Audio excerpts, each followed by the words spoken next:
The diamond ring slipped from Lucas Hayes's trembling fingers and bounced across the botanical garden floor. His 6-year-old son, Mason, gasped. Across from them, Ava Turner stood frozen, a single mother who'd walked into a blind date 1 year ago with nothing but a second-hand dress and a daughter she couldn't afford to feed. Now a billionaire knelt before her, offering everything, but the screaming match they'd had 3 hours earlier still echoed in her ears, the one about his dead wife, about whether Ava would ever be enough, about the contract his lawyer wanted her to sign.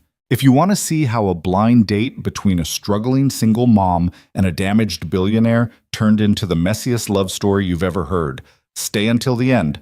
Drop a like, comment what city you're watching from, and let's see how far this story travels. The restaurant was the kind of place Ava Turner had only seen in movies, the ones where beautiful people in beautiful clothes said beautiful things to each other while string quartets played in the background.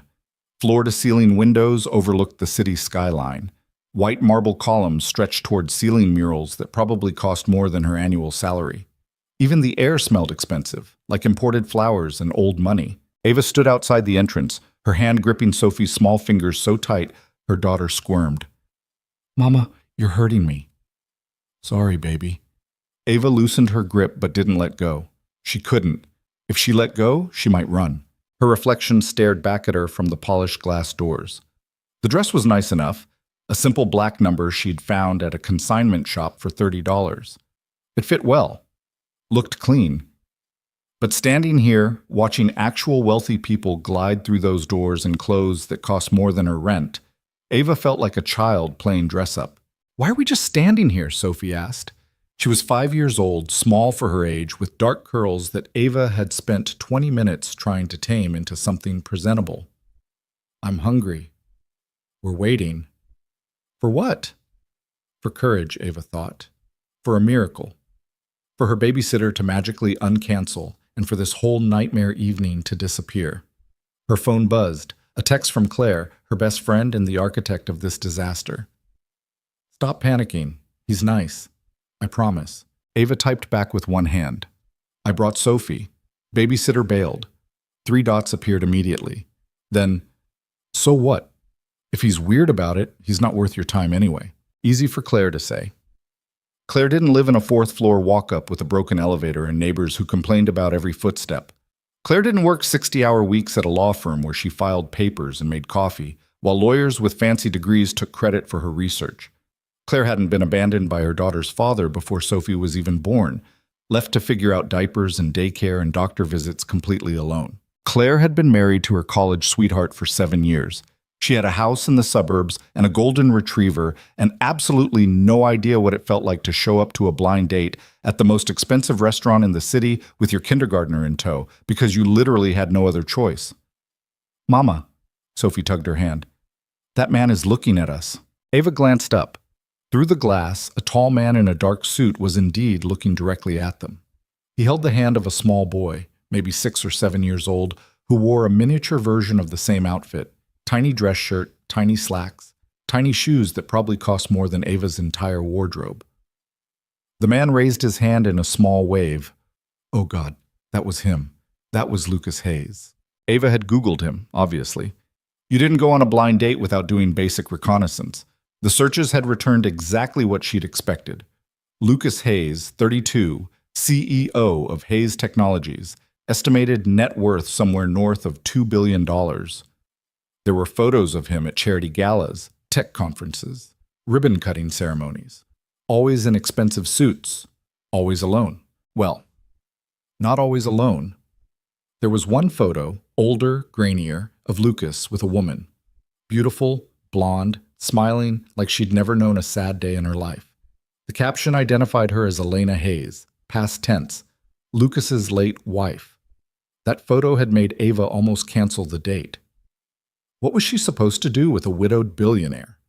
How did you compete with a dead woman who probably never had to choose between paying the electric bill and buying groceries? But Claire had insisted.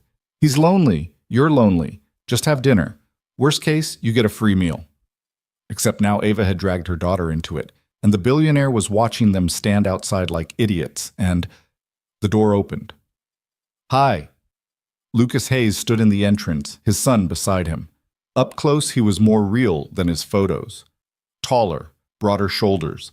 There were tired lines around his eyes that the professional headshots had airbrushed away.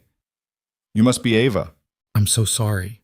The words tumbled out before Ava could stop them. "My babysitter canceled last minute, and I tried to reschedule, but Claire said you'd already made the reservation, and I didn't want to be rude, but I completely understand if you want to just... It's fine." He smiled. It was a small smile, careful, like he didn't quite remember how the muscles worked. "I brought Mason." The little boy peered up at Sophie with dark, serious eyes. He didn't say anything. "This is Sophie," Ava said, desperate to fill the silence. "Sophie, say hello." "Hi." Sophie waved. "I like your shoes." Mason looked down at his feet. "Thank you. They're shiny." "Yes. Can I touch them?" "Sophie," Ava started. "It's okay," Lucas said. He crouched down to Sophie's level. "Mason's shoes are pretty boring, but we have chocolate cake inside. Do you like chocolate cake?" Sophie's eyes went wide. "I love chocolate cake. Then we should probably go inside before someone else eats it all." He stood, offered his hand to Ava. She stared at it for half a second before remembering that people shook hands. His grip was firm, warm, professional. The hand of someone who signed billion-dollar contracts and closed deals that changed industries. It was also shaking slightly. Ava noticed it only because her own hands were trembling. She pulled away quickly, tucking her fingers against her sides where he wouldn't see. The hostess led them through the restaurant to a table by the windows. Ava tried not to gawk at the other diners. Women in jewelry that caught the light. Men in suits that fit like they'd been sewn directly onto their bodies. Everyone looked like they belonged here. Everyone except her. "I wasn't sure if you'd actually show up," Lucas said once they were seated. Mason had already pulled out a small book and started reading it silently. Sophie fidgeted in her chair, eyes darting around the room. "Why wouldn't I? Claire mentioned you were hesitant." "Claire talks too much." He smiled again, a real smile this time. "She does. She cornered me at a fundraiser last month and basically demanded I let her set me up with her incredible friend who deserves someone decent for once. I think her exact words were, 'You're rich and sad, she's poor and sad. Maybe you can be less sad together.'" Despite everything, Ava laughed. "That sounds like Claire. She's persistent." "You have no idea." The waiter appeared with menus that had no prices listed. Ava's stomach dropped. She'd looked up the restaurant beforehand, seen the reviews that casually mentioned $100 steaks and $50 cocktails. Her budget for the entire month's groceries was $300. Lucas must have noticed her expression. "Order anything you want, please. It's on me. I can pay for myself." "I'm sure you can, but I invited you here, so let me handle it." There was no condescension in his voice, no wealthy man doing charity edge to it, just a simple statement of fact. Still, Ava's pride prickled. She'd been taking care of herself and Sophie for 5 years. She didn't need anyone's pity, but she also couldn't afford a $50 entree. "Thank you," she said quietly. Sophie was busy trying to read the menu upside down. "Mama, what's foie gras?" "Foie gras," Lucas said gently. "It's fancy duck." Sophie wrinkled her nose. "I don't want fancy duck." "Neither do I." He caught the waiter's attention. "Can we get a kid's menu?" "Certainly, sir." When the waiter left, Lucas turned to Mason. "You doing okay, buddy?" Mason nodded without looking up from his book. "He's not big on new places," Lucas said to Ava. "Or new people. Or most things, really. Sophie's the opposite. She'd talk to a brick wall if it held still long enough." As if to prove her point, Sophie immediately leaned across the table toward Mason. "What are you reading?" Mason showed her the cover, some chapter book about dragons. "I can't read that good yet," Sophie announced, "but I'm learning. My teacher says I'm getting really good at sounding things out. Do you like dragons?" Mason hesitated, then so quietly, Ava almost missed it. "Yes." "Me too. I saw a dragon movie once. It was scary, but also cool. Do you think dragons are real?" "No. But what if they are and they're just hiding?" "Ichigo? Mas?" "Maybe." Lucas caught Ava's eye across the table. Something passed between them. A shared recognition. Two parents watching their kids, hoping desperately that the interaction would go well, that their children wouldn't be lonely tonight. The waiter returned with kids' menus covered in cartoon animals. Sophie immediately started coloring hers with the crayons provided. Mason watched her for a moment, then slowly picked up a crayon himself. "So," Lucas said, "Claire probably told you my entire life story. She mentioned you run a tech company." "That's the polite way of putting it. The more accurate version is that I spend 16 hours a day in meetings trying to convince investors that our software is worth their money." "Is it?" "Usually." He paused. "How about you? Claire said you work at a law firm." "I'm a paralegal. Basically means I do all the actual work while lawyers take all the credit." "Sounds familiar." "I doubt it." "You'd be surprised. I have a team of 200 engineers who build everything while I smile at conferences and pretend I understand half of what they're talking about." Ava studied him. He didn't look like the billionaire CEOs in magazines, the ones who threw launch parties on yachts and dated models. He looked tired. His suit was expensive but slightly rumpled, like he'd been wearing it for 12 hours straight. There was a coffee stain on his cuff that he'd tried to scrub out. "Claire said you have a son," Ava said, nodding toward Mason. "Yeah, he's 6, first grade." Sophie just started kindergarten. "How's she doing?" "She loves it, talks about it nonstop. Her teacher, her friends, the class hamster whose name is apparently Mr. Whiskers, even though he's definitely a she." Ava smiled. "I can barely get her to stop talking long enough to eat dinner." Mason's the opposite. Getting 3 sentences out of him is a good day. They both looked at the kids. Sophie was still chattering away, something about a field trip to a pumpkin patch.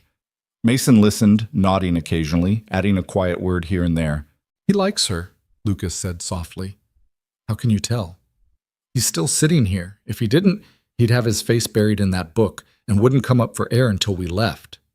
Ava watched her daughter lean closer to Mason, showing him something she'd drawn. Mason's mouth twitched. Not quite a smile, but close. "Sophie doesn't have a lot of friends," Ava admitted. "Other kids can be mean about stuff." "What stuff?" She shouldn't say it. They'd known each other for 15 minutes, but Lucas was looking at her with those tired, understanding eyes, and the words came out anyway. "We don't have a lot of money. She wears the same clothes a lot. Sometimes her lunch isn't as nice as the other kids. They notice. Kids are brutal." "Yeah." Lucas was quiet for a moment. Then, "Mason's classmates think he's weird because he doesn't talk much. They've stopped inviting him to birthday parties." "That's awful." "It is what it is." He picked up his water glass, put it down without drinking. "His therapist says he's just introverted, that he'll come out of his shell eventually, but it's hard watching him sit alone at recess every day." "He sees a therapist?" "Yeah. Has for about 2 years now." "Can I ask why?" Lucas's jaw tightened. For a second, Ava thought she'd crossed a line, but then he said, "His mom died when he was 4. He didn't handle it well. Neither did I, honestly." "I'm so sorry."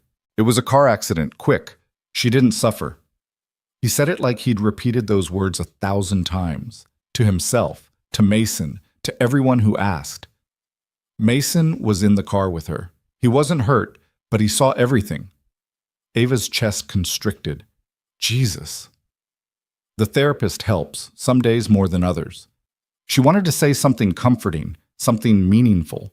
But what comfort could she possibly offer a man who'd lost his wife and watched his son fall apart? The waiter saved her by arriving with their appetizers. Some kind of fancy bruschetta that Ava wouldn't have ordered herself, but that tasted incredible. Sophie immediately reached for one, then remembered her manners and asked permission first. "Can I have one?" "Of course, baby." Mason carefully selected a piece and ate it in tiny, precise bites. Sophie demolished hers in 3 bites and reached for another. "Sophie, it's fine," Lucas said. "There's plenty." Dinner continued like that. Stilted conversation between the adults, punctuated by Sophie's endless questions and Mason's quiet responses. Ava ordered the cheapest thing on the menu, some kind of chicken that still cost $40. Lucas got a steak. The kids split a plate of pasta. "This place is really nice," Ava said at one point, because the silence had stretched too long and she didn't know what else to say. "I hate it." She blinked. "What?" "I hate this restaurant. It's pretentious. The portions are tiny. The art on the walls is ugly. But it's where people like me are supposed to take dates. So here we are. People like you? Rich people. People who've forgotten what real food tastes like because we've spent too many years eating foam and flowers that some chef insists is cuisine. Ava laughed. Then why did you pick it? Honestly, I panicked. Claire said I needed to make a good impression, and I thought that you'd expect this. I expected to spend the evening terrified I'd use the wrong fork. There are too many forks here. Nobody needs 4 forks. Agreed. Lucas leaned back in his chair, some of the tension leaving his shoulders. Where would you have wanted to go? Honestly, anywhere with normal prices and food I can pronounce. Next time, you pick the place. The words hung in the air. Next time. Like he was already assuming there would be one. Ava's heart did something complicated in her chest. Before she could respond, Sophie's voice cut through. Mason, are you going to eat that? Mason had been pushing a piece of chicken around his plate for 5 minutes. He shook his head and slid it towards Sophie without comment. Sophie, don't take his food. It's okay, Lucas said. He does that. Eats like a bird and then complains he's hungry 2 hours later. Sophie eats everything in sight and still asks for snacks. Maybe they should trade metabolisms. The kids ignored them, focused on their plates. Sophie had somehow convinced Mason to try her pasta, and now they were comparing notes on which shape of noodle was superior. Sophie argued for bow ties. Mason preferred spirals. It was possibly the longest conversation Ava had ever heard him have. Thank you for this, Lucas said quietly. For what? For showing up. For bringing Sophie.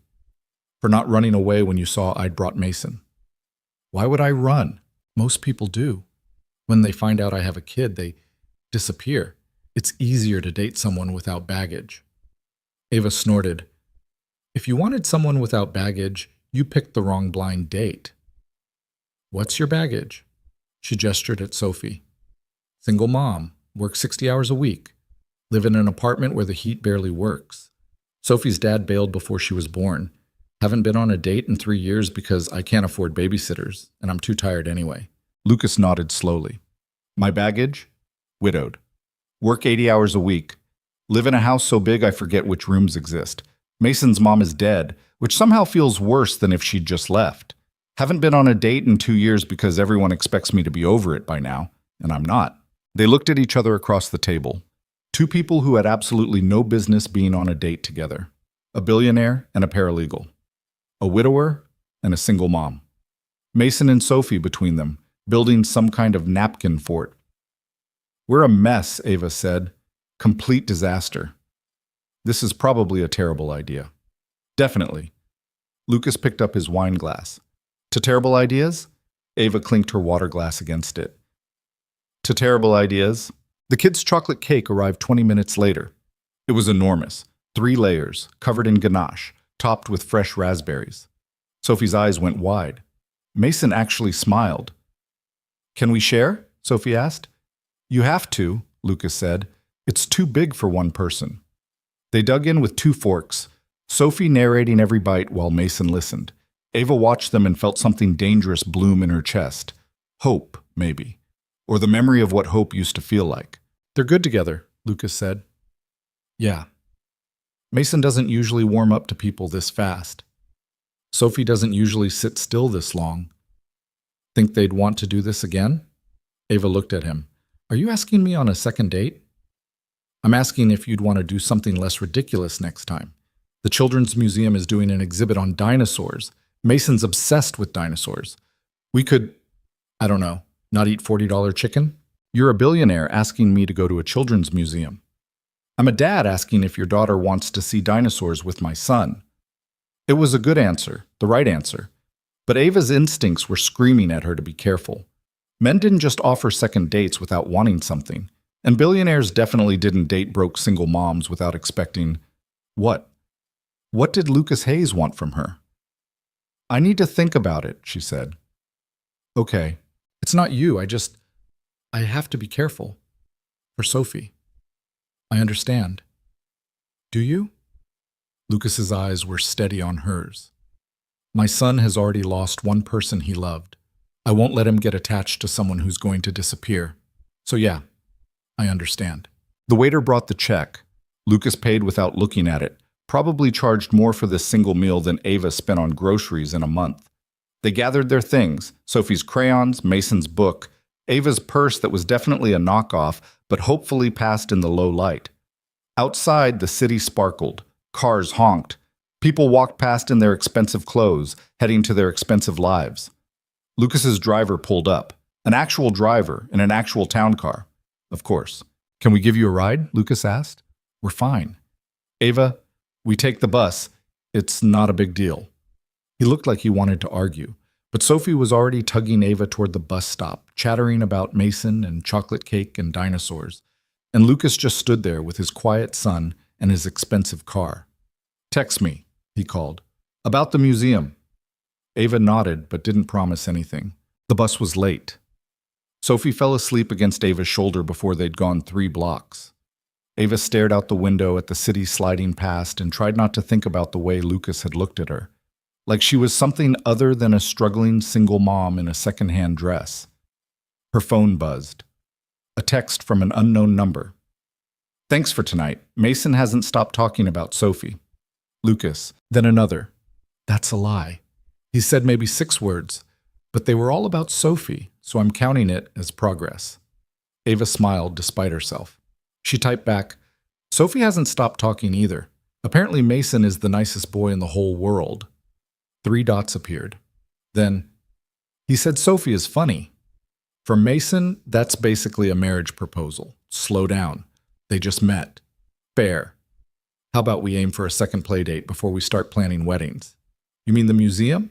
"If you want. Or literally anywhere else. I meant it when I said I hate fancy restaurants." Ava hesitated, her thumb hovering over the keyboard. Every logical part of her brain said this was a bad idea. Lucas Hayes was a billionaire. She was a paralegal who could barely make rent. He lived in a world she couldn't begin to understand.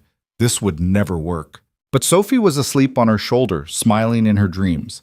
And for the first time in 5 years, Ava had spent an evening with another adult who actually understood what it felt like to be exhausted and alone and desperately trying to keep a child happy. She typed, "Saturday, 10 a.m. If you're serious about dinosaurs, I'm always serious about dinosaurs. I'll pick you up. We can meet you there. Ava." "What? Let me do this, please." She stared at the screen. Then, before she could overthink it, "Fine, but no town car. It'll freak out my neighbors. Deal. See you Saturday." Ava tucked her phone away and looked down at Sophie. Her daughter's face was peaceful, relaxed in a way it rarely was during the day. Sophie carried her own stress. Ava knew that, even if a 5-year-old couldn't articulate it. The stress of having less than other kids, of having only one parent, of watching her mother come home exhausted every night and still try to smile. Maybe Lucas Hayes was a terrible idea, but maybe terrible ideas were exactly what they needed. The bus lurched to their stop. Ava gathered Sophie in her arms, too big to carry really, but still small enough that Ava could manage, and climbed the 4 flights to their apartment. The elevator was still broken. The hallway still smelled like old cooking and mildew. The lock on their door still stuck. Everything exactly the same as when they'd left. Except, maybe not. Ava tucked Sophie into bed, still in her dress, because waking her up seemed cruel. She sat on the edge of the mattress and watched her daughter sleep. Outside, sirens wailed. Someone's TV played too loud through the thin walls.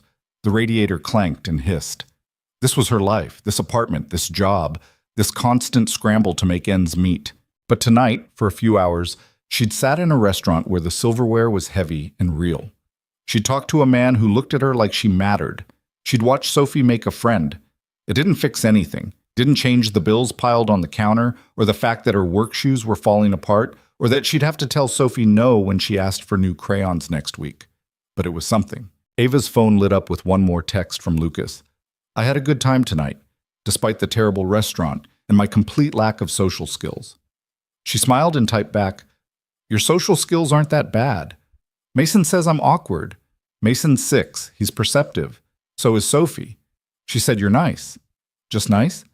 And that you have good hair. High praise from a kindergartner. I'll take it. Good night, Ava." "Good night, Lucas." Ava set her phone down and changed into pajamas that had been washed so many times they were translucent in places. She brushed her teeth with a toothbrush she should have replaced a month ago. She climbed into bed and pulled the threadbare blanket up to her chin. And for the first time in longer than she could remember, she fell asleep thinking about something other than bills and work and the crushing weight of doing everything alone. She fell asleep thinking about Saturday. Saturday morning arrived with Sophie jumping on Ava's bed at 6:30, which was basically sleeping in by kindergartner standards. "Is it time yet? Is it time? When is Lucas coming? Can I wear my dinosaur shirt?" Ava pulled the pillow over her face. "It's 6:30, baby. We have 3.5 hours. That's forever. That's not even close to forever." But Sophie was already digging through her drawers, tossing clothes onto the floor in her search for the shirt in question, a faded green thing with a T-Rex on it that Ava had bought at Target 2 years ago. It was too small now, the sleeves hitting above Sophie's elbows, but her daughter loved it with the fierce loyalty only a 5-year-old could muster. "Sophie, that doesn't fit anymore." "It fits fine." "Your belly shows." "So?" Ava sighed and sat up. Her own clothes were already laid out, jeans that were almost worn through at the knees and a sweater with a small hole under the left arm that she'd been meaning to fix for 6 months. Presentable enough for a children's museum. Not presentable enough for a billionaire, but Lucas had already seen her in a second-hand dress. He knew what he was getting. Her phone buzzed on the nightstand, a text from Lucas. "Mason's been awake since 5 a.m. Please tell me Sophie's also a morning person, or I'm going to feel really bad about this." Ava typed back.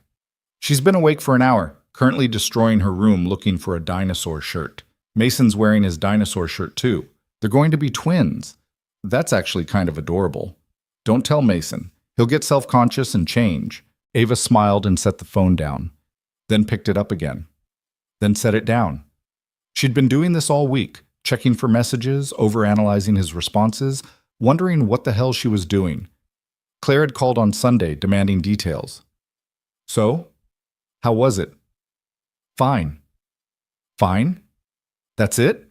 I set you up with a literal billionaire and all I get is fine? What do you want me to say? It was dinner. We talked. The kids got along. Are you seeing him again?" "Maybe." "Ava, we're going to the Children's Museum on Saturday." Claire had actually squealed. "That's amazing." "It's not amazing. It's just, I don't know what it is." "It's a second date with a gorgeous, wealthy, single dad who apparently thinks you're worth his time. Do you know how many women would kill for this opportunity? Then they can have it." "I'm serious, Claire. This feels wrong." "Why?" "Because he's a billionaire and I'm broke. Because he lives in a completely different world. Because I don't know what he wants from me. Maybe he just wants to spend time with someone who understands what it's like to raise a kid alone. He's not alone. He has money. He can hire people." "Money doesn't fix loneliness, Ava." The words had stuck with Ava all week. She'd thought about them while filing legal briefs and answering phones and making coffee for lawyers who didn't bother learning her name. She'd thought about them while Sophie asked 100 questions about Mason and dinosaurs, and whether they'd see the really big T-Rex skeleton at the museum. And she'd thought about them Thursday night when Lucas had texted, "Random question, is Sophie allergic to anything? No. Why? Mason wants to bring snacks to share. He's very serious about it. He doesn't have to do that." "I know. But he's excited about having a friend. Let him be excited." That had done something to Ava's chest. The idea of quiet, serious Mason being excited about anything. The idea that her chaotic, loud daughter had somehow made that happen. She'd texted back, "Sophie loves goldfish crackers and apple slices. Mason loves string cheese and grapes. We'll bring enough for everyone. This is very elaborate snack planning for a museum trip. You have no idea." Mason made a list with categories. I didn't know 6-year-olds could make categories. Now it was Saturday morning, and Ava was trying to get Sophie to eat breakfast while her daughter vibrated with excitement. "What if Mason doesn't remember me?" Sophie asked around a mouthful of cereal. "He'll remember you. What if he doesn't want to be my friend anymore? Then he has terrible taste." "Mama, be serious." Ava knelt down to Sophie's level. "Baby, Mason liked you. Lucas said he hasn't stopped talking about you all week." "Really?" "Really." Sophie considered this, then went back to her cereal with renewed confidence. Ava stood and checked her phone again. 9:15. Lucas would be here in 45 minutes. She should clean the apartment, or at least hide the pile of unpaid bills on the counter. Or maybe just set the whole place on fire and start over. Instead, she brushed her teeth, pulled her hair into a ponytail, and tried not to think about the fact that a billionaire was about to see exactly how she lived. At 9:58, there was a knock on the door. Sophie bolted for it. "He's here!" "Wait." But Sophie had already thrown the door open. Lucas Hayes stood in the hallway of Ava's rundown apartment building, looking completely out of place in his jeans and casual jacket. Mason stood beside him, wearing the promised dinosaur shirt and clutching a small backpack that presumably held the carefully categorized snacks. "Hi." Sophie launched herself at Mason, who took a startled step backward. "Sophie, personal space," Ava said, hurrying over. Sorry. Sophie bounced on her toes. Are you ready? Do you have the snacks? Did you see they have a real T-Rex skeleton? Well, not real, but like a copy of a real one, which is basically the same thing. Mason nodded solemnly. I brought grapes. I love grapes. Lucas met Ava's eyes over the kids' heads. Morning. Hi. Sorry, she's been like this since 6:30. Mason's been like that since 5. I'm running on 2 cups of coffee and pure anxiety. Ava laughed despite her nerves. "Come in. I just need to grab my bag." Lucas stepped inside, and Ava tried to see the apartment through his eyes. The cramped living room with furniture from thrift stores. The kitchen visible through an open doorway, with its peeling linoleum and the cabinet door that wouldn't close properly. The radiator that clanked like it was personally offended by the concept of heat. "Nice place," Lucas said. "You're a terrible liar." "I'm serious. It's cozy. It's a shoebox. I live in a house with 12 bedrooms that I never use. Cozy sounds pretty good." Ava grabbed her purse, which was really just a canvas tote bag, and tried not to read too much into his words. The kids were already heading for the door, Sophie narrating their entire route while Mason listened with what might have been patience or might have been resignation. "We should go before she explodes," Ava said. "Fair." They headed down the 4 flights of stairs because the elevator was still broken. Lucas didn't comment on it. Didn't comment on the graffiti in the stairwell, or the flickering lights, or the suspicious stain on the 3rd-floor landing that had been there for as long as Ava had lived in the building. Outside, parked directly in front, was a car. Not the town car from the restaurant. Just a car. A nice car, sure, probably cost more than Ava made in a year, but it was an SUV, black. The kind of thing a normal, wealthy person might drive. Not a statement. Not a billboard announcing Lucas Hayes' net worth. "You listened," Ava said. "You said no town car. I didn't think you'd actually—" "I listen." He opened the back door for the kids. "Usually, when it matters."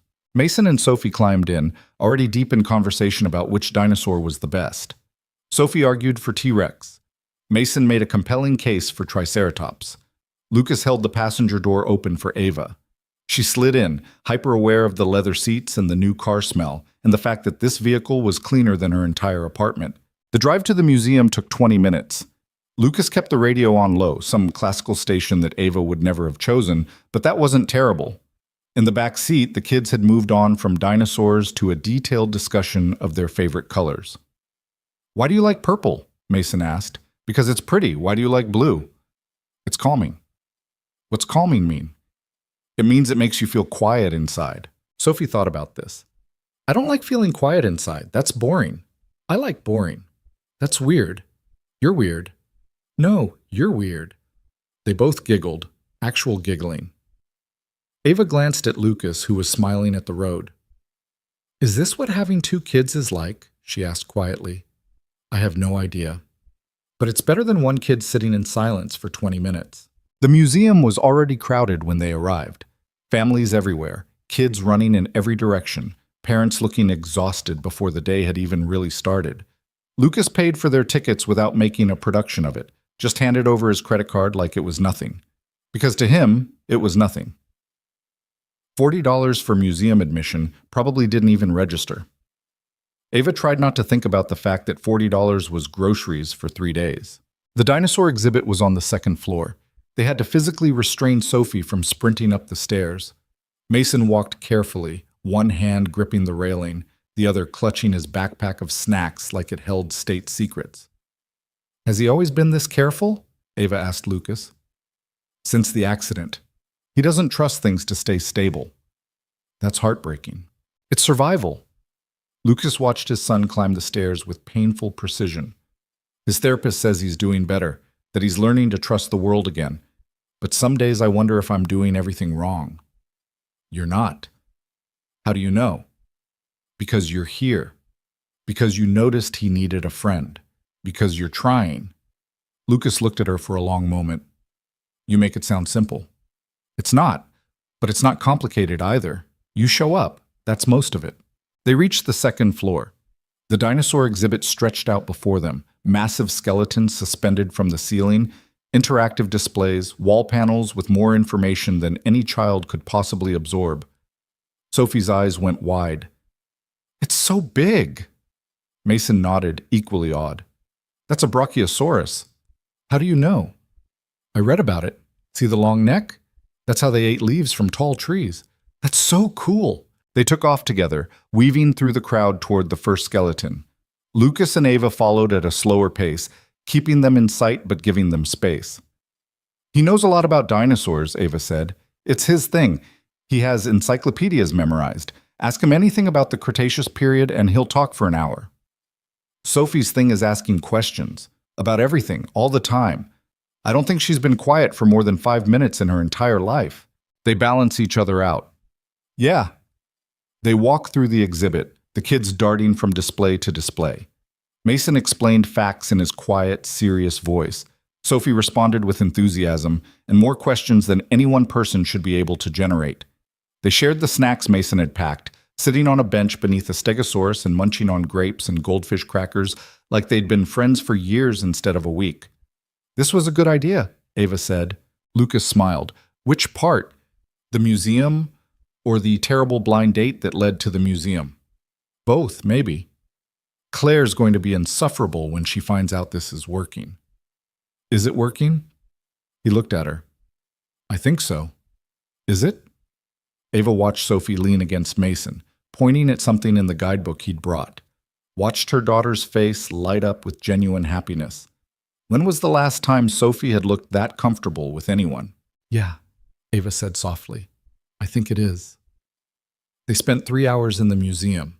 The kids saw every dinosaur, tried every interactive exhibit, watched a short film about extinction that made Sophie cry until Mason awkwardly patted her shoulder and told her that some dinosaurs probably made it and just evolved into birds. Really?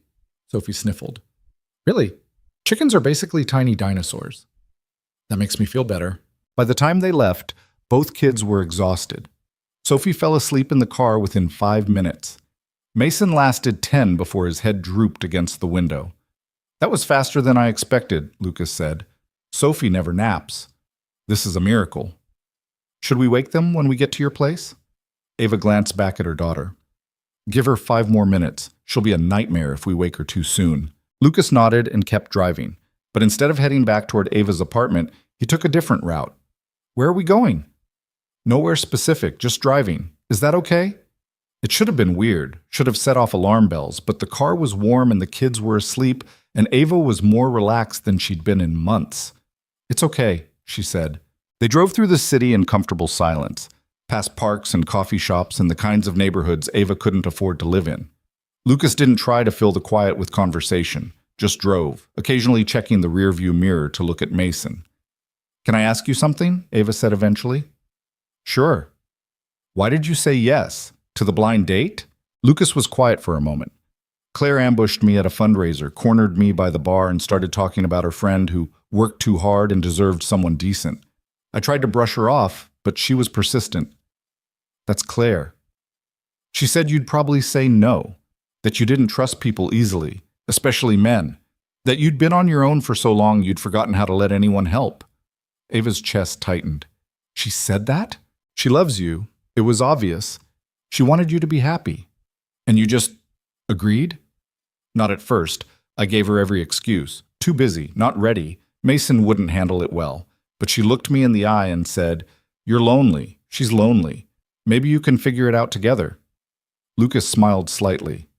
Same thing she apparently told you. She's not subtle. No, but she was right. Ava looked out the window. I almost canceled 3 times. Why didn't you? Sophie, she heard me on the phone with Claire talking about the date. She got so excited about the idea of me going somewhere nice.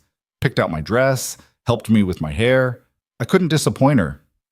I'm glad you didn't. Me too. The admission surprised Ava, but it was true. Sitting in this car, watching the city slide past, both their kids asleep in the back seat, this was the most normal she'd felt in years. Can I ask you something? Lucas said. Fair's fair. Sophie's dad. Is he in the picture at all? Ava's jaw tightened. No. I'm sorry, I shouldn't have. It's fine. You should know if we're doing this. She took a breath. His name was Derek. We dated for 2 years. I thought we were solid. Then I got pregnant and he disappeared. Literally. Moved out of his apartment, changed his number, blocked me on everything. I haven't heard from him since. That's awful? Yeah. I spent 6 months trying to track him down. Even hired a lawyer I couldn't afford. But he was gone. Completely off the grid. Does Sophie know? She knows she has a dad who isn't around. I told her he had to leave and couldn't come back. She's 5. She doesn't push for details yet. What will you tell her when she's older? The truth. That he was a coward who didn't deserve her. That she's better off without him. Ava's voice cracked slightly. That she's enough exactly as she is, even without him. Lucas reached over and squeezed her hand briefly before returning it to the wheel. The gesture was quick, almost impersonal, but Ava felt it in her entire body. For what it's worth, Lucas said, he's an idiot. Most men are. Fair point. They drove a few more blocks in silence. Then Lucas said, Elena, my wife. She was perfect. Everyone said so. Beautiful, smart, kind. She volunteered at animal shelters and baked cookies for school fundraisers and never forgot anyone's birthday. Sounds intimidating. She is. I don't know what tense to use. She's been gone for 2 years, but she's still everywhere. Her pictures are still on the walls. Her clothes are still in the closet. Mason still talks to her sometimes, when he thinks I can't hear. Have you thought about moving? Every day.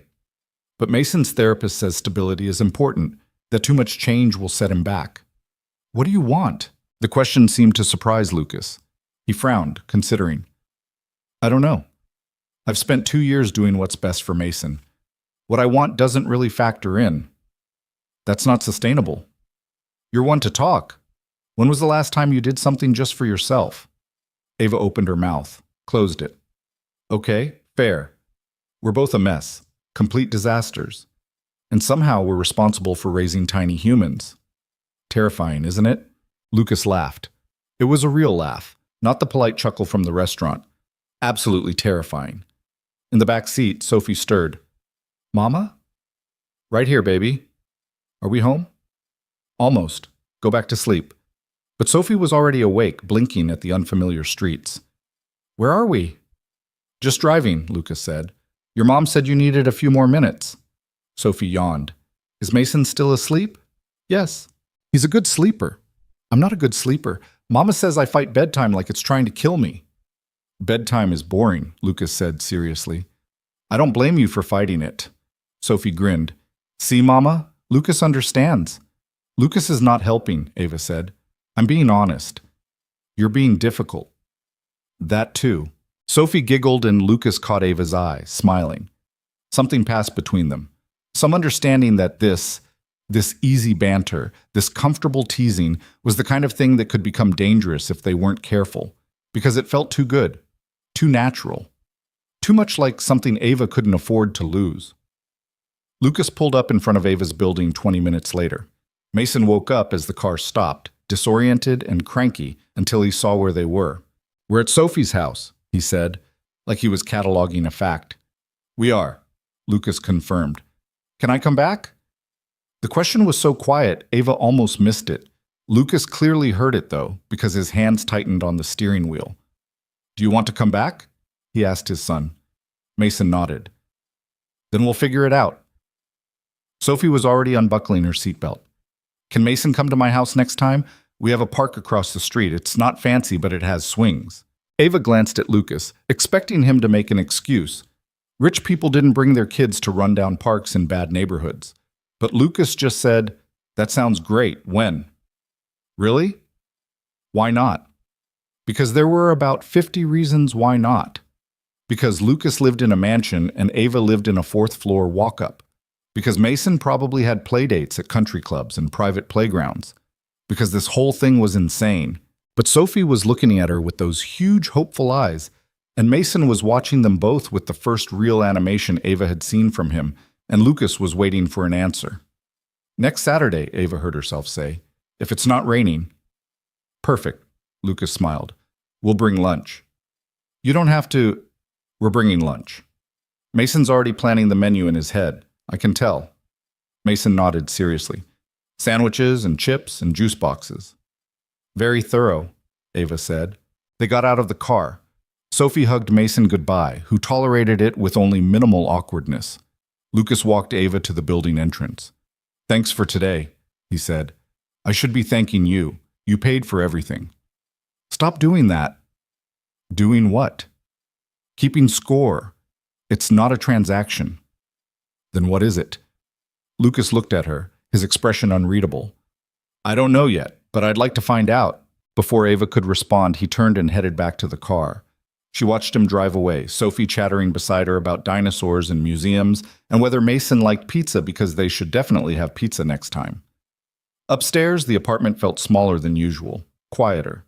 Sophie crashed on the couch, exhausted from the museum, and Ava stood in the kitchen staring at the bills on the counter. Rent was due in a week. She was short. Again, her phone buzzed. Lucas. "Mason wants to know if Sophie likes pepperoni or cheese pizza." Ava smiled despite the knot in her stomach. "Pepperoni. Always." "Noted. Mason says cheese is superior, but he'll compromise. That's very mature of him. Don't let him fool you. He's writing a list of reasons why cheese is better. I'll probably have to hear it all week. Sophie will write a rebuttal. In crayon. Looking forward to it." Ava set her phone down and looked around the apartment. At the furniture that was falling apart. At the walls that needed paint. At the life she'd built from nothing and was desperately trying to maintain. Lucas Hayes didn't belong in this world. But somehow, standing in her tiny kitchen with Sophie asleep on the second-hand couch, Ava couldn't bring herself to care. The following Saturday came with rain. Not a drizzle, but the kind of downpour that turned streets into rivers and made anyone with sense stay inside. Ava stood at her window, watching water hammer the pavement, and felt relief mix with disappointment in equal measure. Sophie pressed her face against the glass. "It's raining. I can see that, baby. Does that mean Mason can't come?" "Probably. But he was bringing sandwiches." "We have food here. It's not the same." Sophie's voice carried the particular devastation only a 5-year-old could muster over canceled plans. "You said if it wasn't raining." "I know what I said." Ava's phone sat on the counter, silent. Lucas hadn't texted yet. Maybe he was relieved. Maybe this whole thing had been moving too fast anyway. 2 weekends in a row felt like a lot when you barely knew someone, when you were from completely different worlds. The phone buzzed. Lucas. "So, rain." Ava typed back, "Yeah, guess the park's out." 3 dots appeared, disappeared, appeared again. Then, "Mason's been awake since 5 a.m. making sandwiches. He's currently staging them by category. I'm not sure he'll survive if we cancel." Despite everything, Ava smiled. Sophie's been standing at the window looking tragic for 20 minutes. What if we just came over anyway? No park, just, I don't know. Hanging out? Ava looked around her apartment, at the stained carpet and the radiator that was now making a grinding noise in addition to the clanking, at the toys scattered across the floor and the dishes she hadn't had energy to wash last night. "My place isn't exactly billionaire friendly. Good thing I'm not coming as a billionaire then." "What are you coming as? A guy with too many sandwiches and a kid who really wants to see his friend?" Ava should say no, should make an excuse, should maintain some boundary between her world and his, because letting him in, really in, not just for a museum trip but into her actual life, felt dangerous. But Sophie was still pressed against the window, and Ava was tired of always saying no to things that might make her daughter happy. "Okay. But don't say I didn't warn you. Noted. See you in 20. Sophie shrieked when Ava told her. Literally shrieked, then tore through the apartment trying to clean up, which mostly meant shoving things under the couch and into closets. Ava did actual cleaning, dishes, wiping down surfaces, hiding the stack of past due notices that had grown on the kitchen table. The knock came exactly 20 minutes later. Sophie yanked the door open before Ava could stop her. Lucas stood there in jeans and a sweatshirt that probably cost more than Ava's monthly grocery budget, but looked normal enough. Mason beside him, clutching a cooler bag with both hands like it held precious cargo. "Hi!" Sophie bounced on her toes. "Did you bring the sandwiches?" Mason nodded seriously. 6 kinds, and chips, and juice boxes, and cookies. "What kind of cookies?" "Chocolate chip. I made them." "You made cookies?" "Dad helped, but I did most of it." Sophie looked at Ava with wide eyes. "Mason made cookies." "I heard." Lucas stepped inside, water dripping from his jacket. "Sorry, we're soaked. It's fine. Let me get you a towel." The apartment felt even smaller with Lucas in it. He was tall. Ava had noticed that before. But here in her cramped living room, he seemed to take up twice the space. Mason stood close to his father, surveying the room with his serious gaze. "Your house is cozy," Mason said finally. Sophie grinned. "That's what your dad said last time." "He's right. Our house is too big. You can yell and nobody hears you." "That sounds lonely." "It is sometimes." The kids migrated to Sophie's room without prompting. Mason's backpack of carefully categorized sandwiches temporarily forgotten on the couch. Ava heard Sophie's voice through the thin walls, already explaining her stuffed animal collection in exhaustive detail. Lucas stood in the middle of the living room, hands in his pockets. "This is nice." "You're still a terrible liar." "I'm not lying. It feels lived in. My place looks like a museum, everything perfectly arranged and nothing out of place." "Must be nice." "It's sterile." He walked to the window, looking out at the rain. "Mason and I rattle around in there, 12 bedrooms, and we use maybe 3. "Why don't you move?" "Same reason I keep Elena's clothes in the closet. Same reason I haven't changed anything in 2 years. Inertia, maybe. Or fear. Take your pick." Ava joined him at the window. Outside, the rain showed no signs of stopping. "What are you afraid of?" "That if I change things, I'll lose her completely. That Mason will forget her." "He won't forget her." "How do you know?" "Because she was his mother. That doesn't just disappear." Lucas was quiet for a moment. Then, "Sometimes I think he's already forgetting. He used to tell me stories about her every night, things they did together, things she said. Now it's down to maybe once a week. He's 6. He's supposed to move forward." "I know, but it feels wrong, like I'm letting her slip away." Ava thought about Derek, about how she'd spent months trying to track him down, get answers, make him accountable. How Sophie asked about him less and less as time went on. How that should have felt like relief, but mostly felt like failure. "I spent a year angry at Sophie's dad," she said. "Angry that he left. Angry that he didn't want her. Angry that I had to do everything alone. Then one day I realized I was spending more energy being angry at him than I was spending on being present for her." "What did you do?" "Let it go. Not forgave him. I'll never forgive him. But I stopped letting him take up space in my head." "How?" "Therapy. The cheap kind at the community center. And spite." Lucas smiled. "Spite?" "I decided the best revenge was building a good life without him. Making Sophie so happy she wouldn't even notice the gap he left." "Has it worked?" Ava looked toward Sophie's room, where her daughter's laughter mixed with Mason's quieter responses.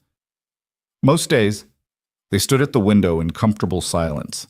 The radiator clanked and groaned. The rain kept falling. From Sophie's room came the sound of toys being moved around, elaborate games being constructed. "Can I ask you something?" Lucas said. "Sure."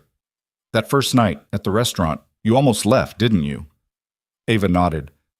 "I stood outside for 10 minutes trying to convince myself to just go home." "What changed your mind?" "Sophie saw you through the window, saw Mason. She said, 'Mama, that boy looks sad. Maybe we can make him smile.'" Ava's voice caught slightly. "How do you say no to that?" "You don't." "No, you don't." Lucas turned to face her. "I'm glad you didn't leave." "Yeah? Yeah." The moment stretched between them. Ava was suddenly aware of how close they were standing, how easy it would be to close the gap, how badly some part of her wanted to. A crash from Sophie's room broke the spell. "I'm okay," Sophie called. "The tower just fell." "We're rebuilding," Mason added. Lucas stepped back, shoving his hands in his pockets again. Should we check on them? Probably. But neither of them moved. Not yet. Ava, Lucas said quietly, this thing we're doing, whatever it is, I need you to know I don't have expectations. Okay? I mean it. I'm not looking for someone to replace Elena. I'm not looking for a mother for Mason. I'm not looking for anything except... He stopped, searching for words. Someone who understands. Who gets it. Gets what? How hard it is. How exhausting. How lonely you can be even when you're surrounded by people. Ava understood that, more than she wanted to admit. I get it, she said. So we're on the same page? We're somewhere in the same book, at least. He smiled. Good enough. The afternoon unfolded slowly. The kids played in Sophie's room, building towers, creating elaborate storylines for her stuffed animals, occasionally emerging to request snacks from Mason's carefully packed cooler.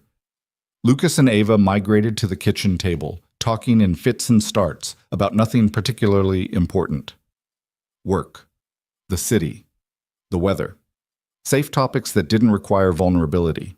But between the words, something else was happening. Lucas fixed her leaking faucet without being asked.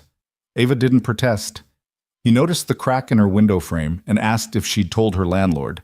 She said she had, twice, and the landlord hadn't responded. That's illegal. So is a lot of what he does. But I need this place, so I don't push. Lucas's jaw tightened, but he didn't argue. Just pulled out his phone and typed something Ava couldn't see.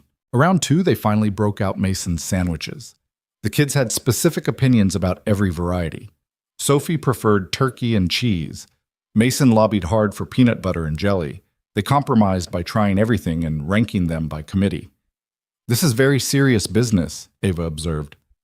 Mason takes sandwiches seriously, Lucas said. Last week he spent an hour explaining why diagonal cuts are superior to vertical. What's the verdict? Diagonal, obviously.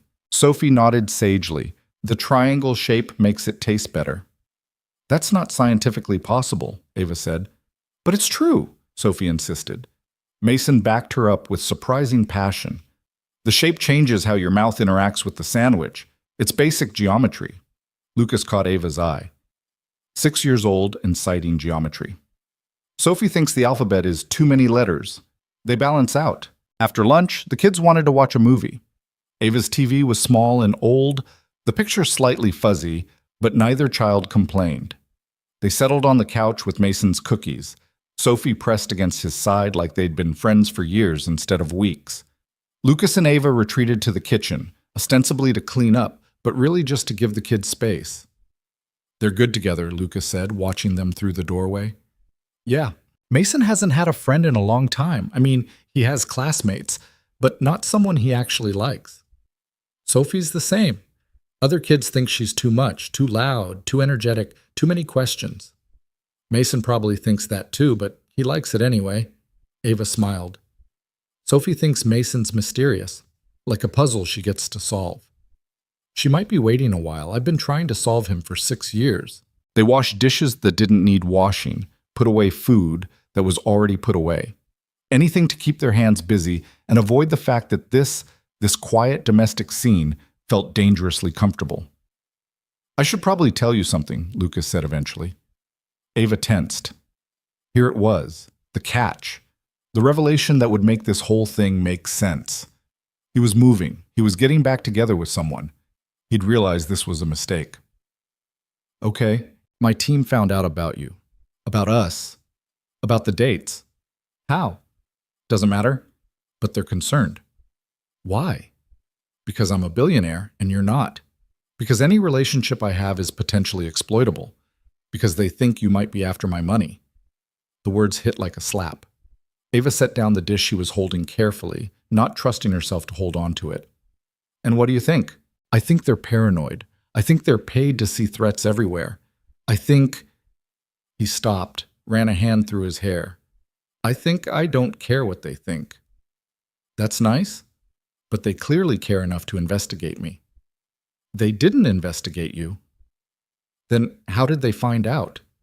Lucas had the grace to look uncomfortable. Someone saw us at the museum, took pictures. They're not public, but they exist. Pictures of me and Sophie. Yes. Does that mean your team knows where I live, where Sophie goes to school, how much I make? Probably. Ava laughed, but there was no humor in it. That's insane. You know that, right? This whole thing is insane. I know. I'm a paralegal who can barely make rent. Your people think I'm some kind of gold digger. I don't think that. But they do, and they're in your ear. How long until you start wondering if they're right? Lucas crossed to her, stopped a foot away, close enough that she had to look up to meet his eyes. I won't wonder. I know better. How? Because you tried to pay for your own museum ticket. Because you refused a ride home. Because you're wearing jeans with holes in them, and you don't care that I can see. Because... He stopped, his voice softening. Because you're here. You keep showing up even though every logical part of your brain is probably screaming at you to run. Ava wanted to argue, wanted to protect herself with anger, but he wasn't wrong. This is complicated, she said. I know. Your team is going to make it more complicated. Probably. Sophie can't get hurt. If this falls apart, if you decide it's too messy or too risky or too whatever, I can handle that. But Sophie can't. Neither can Mason. They stared at each other, two people who had no business being in this situation, two people who were doing it anyway. So what do we do? Ava asked. Keep going. Carefully. We tell the kids we're friends, just friends. We don't make promises we can't keep. And if it doesn't work out, then we were friends who stopped spending time together. It happens. It was logical, reasonable, the smart thing to do. It also felt like a lie. Because whatever was happening between them didn't feel like friendship. It felt like standing on the edge of something vast and terrifying and possibly wonderful. Okay, Ava said. Friends. Friends. Lucas offered his hand. Ava shook it, hyper-aware of his grip, the warmth of his skin, the way his thumb brushed across her knuckles before he let go. From the living room, Sophie called, Mama, this is the good part. They returned to find both kids glued to the screen, where animated characters were doing something that required a soundtrack of dramatic music. Mason had somehow acquired Sophie's favorite stuffed bear and was holding it absently. Sophie had her head on his shoulder. Ava's chest ached looking at them. The movie ended. The rain didn't. Lucas checked his phone and frowned. We should probably head out soon. Because of the rain? Because I have a meeting at 6. On Saturday? Unfortunately. Mason's face fell. Already? I'm sorry, buddy, but we'll see Sophie again soon. When? Lucas looked at Ava. When's good for you? Every instinct screamed to put distance between them, to take a week, maybe 2, to think about what his team had said and what it meant and whether she could really do this. But Sophie was looking at her with such hope, and Mason's small hand had found his father's, and Lucas was waiting for an answer. Next weekend? Ava heard herself say. Sophie bounced. Really? If it's okay with Lucas and Mason. It's okay with us, Lucas said. More than okay. They gathered their things, Mason's empty cooler, the containers that had held sandwiches. Sophie insisted on walking them to the door, chattering the entire time about the movie and the rain, and whether they'd ever seen a rainbow, because sometimes after rain there were rainbows. At the door, Mason turned to Sophie. Thank you for today. You're welcome. Thank you for the cookies. You can have the rest. We made too many. Really? Really? Lucas handed Ava the container of cookies. Their fingers brushed. Ava pulled away quickly. Thanks for letting us crash your day, Lucas said. Thanks for the sandwiches and the cookies and fixing my faucet. I didn't fix it. I just tightened something. Still counts. They stood in her doorway, rain visible beyond the building entrance, the hallway dim and narrow around them. Ava was aware of Sophie watching, of Mason tugging his father's hand, of the moment stretching too long. I'll text you, Lucas said. Okay. About next weekend. Okay. And maybe before that, if that's okay. It's okay. He smiled, small and uncertain. Then he and Mason were gone, disappearing down the stairs because the elevator was definitely still broken. Ava closed the door and leaned against it. Sophie appeared at her elbow. I like them. I know you do, baby. Do you like them? Yeah, I do. Is Lucas your boyfriend? The question startled a laugh out of Ava. No, we're friends. But you smile different when he's here. I don't smile different. You do. It's nice. Sophie wandered back to the living room, already distracted by her toys. Ava stayed at the door, listening to Lucas's car start outside, pulling away into the rain. Her phone buzzed. Lucas. Mason fell asleep before we left your street. Pretty sure that's a record. Ava smiled. Sophie's still wired. I'm in for a long night. Worth it? Yeah, worth it. Good. See you next week. See you next week. Ava set her phone down and looked around her apartment. It was still cramped, still falling apart, still a far cry from whatever mansion Lucas lived in. But for the first time in 5 years, it didn't feel quite so empty. The week that followed was strange. Normal on the surface, work, daycare pickup, dinner, bedtime, repeat. But underneath, Ava felt something shifting. Lucas texted daily. Nothing heavy, just small updates. Mason's teacher called him a delight, which apparently was shocking. Sophie lost a tooth and demanded to write Mason a detailed letter about the experience. Thursday night, Ava's landlord finally responded to her complaints about the window with an eviction notice. She stared at the paper, reading it 3 times to make sure she understood. 60 days to vacate. No specific reason given, which meant he didn't need one, just a form letter and a signature. Ava sat on her bed, the notice in her hands, and tried not to panic. She couldn't afford to move. First month, last month, security deposit. That was 3 months' rent she didn't have. And apartments in this city were expensive. Even the bad ones. Even the ones with broken elevators and clanking radiators and landlords who didn't fix things. Her phone rang. Lucas. She almost didn't answer, but he'd called instead of texted, which meant something was wrong. Hello? Hey, bad time? No, what's up? I need a favor. That surprised her. Okay. Mason's school is doing this thing tomorrow, a parent breakfast.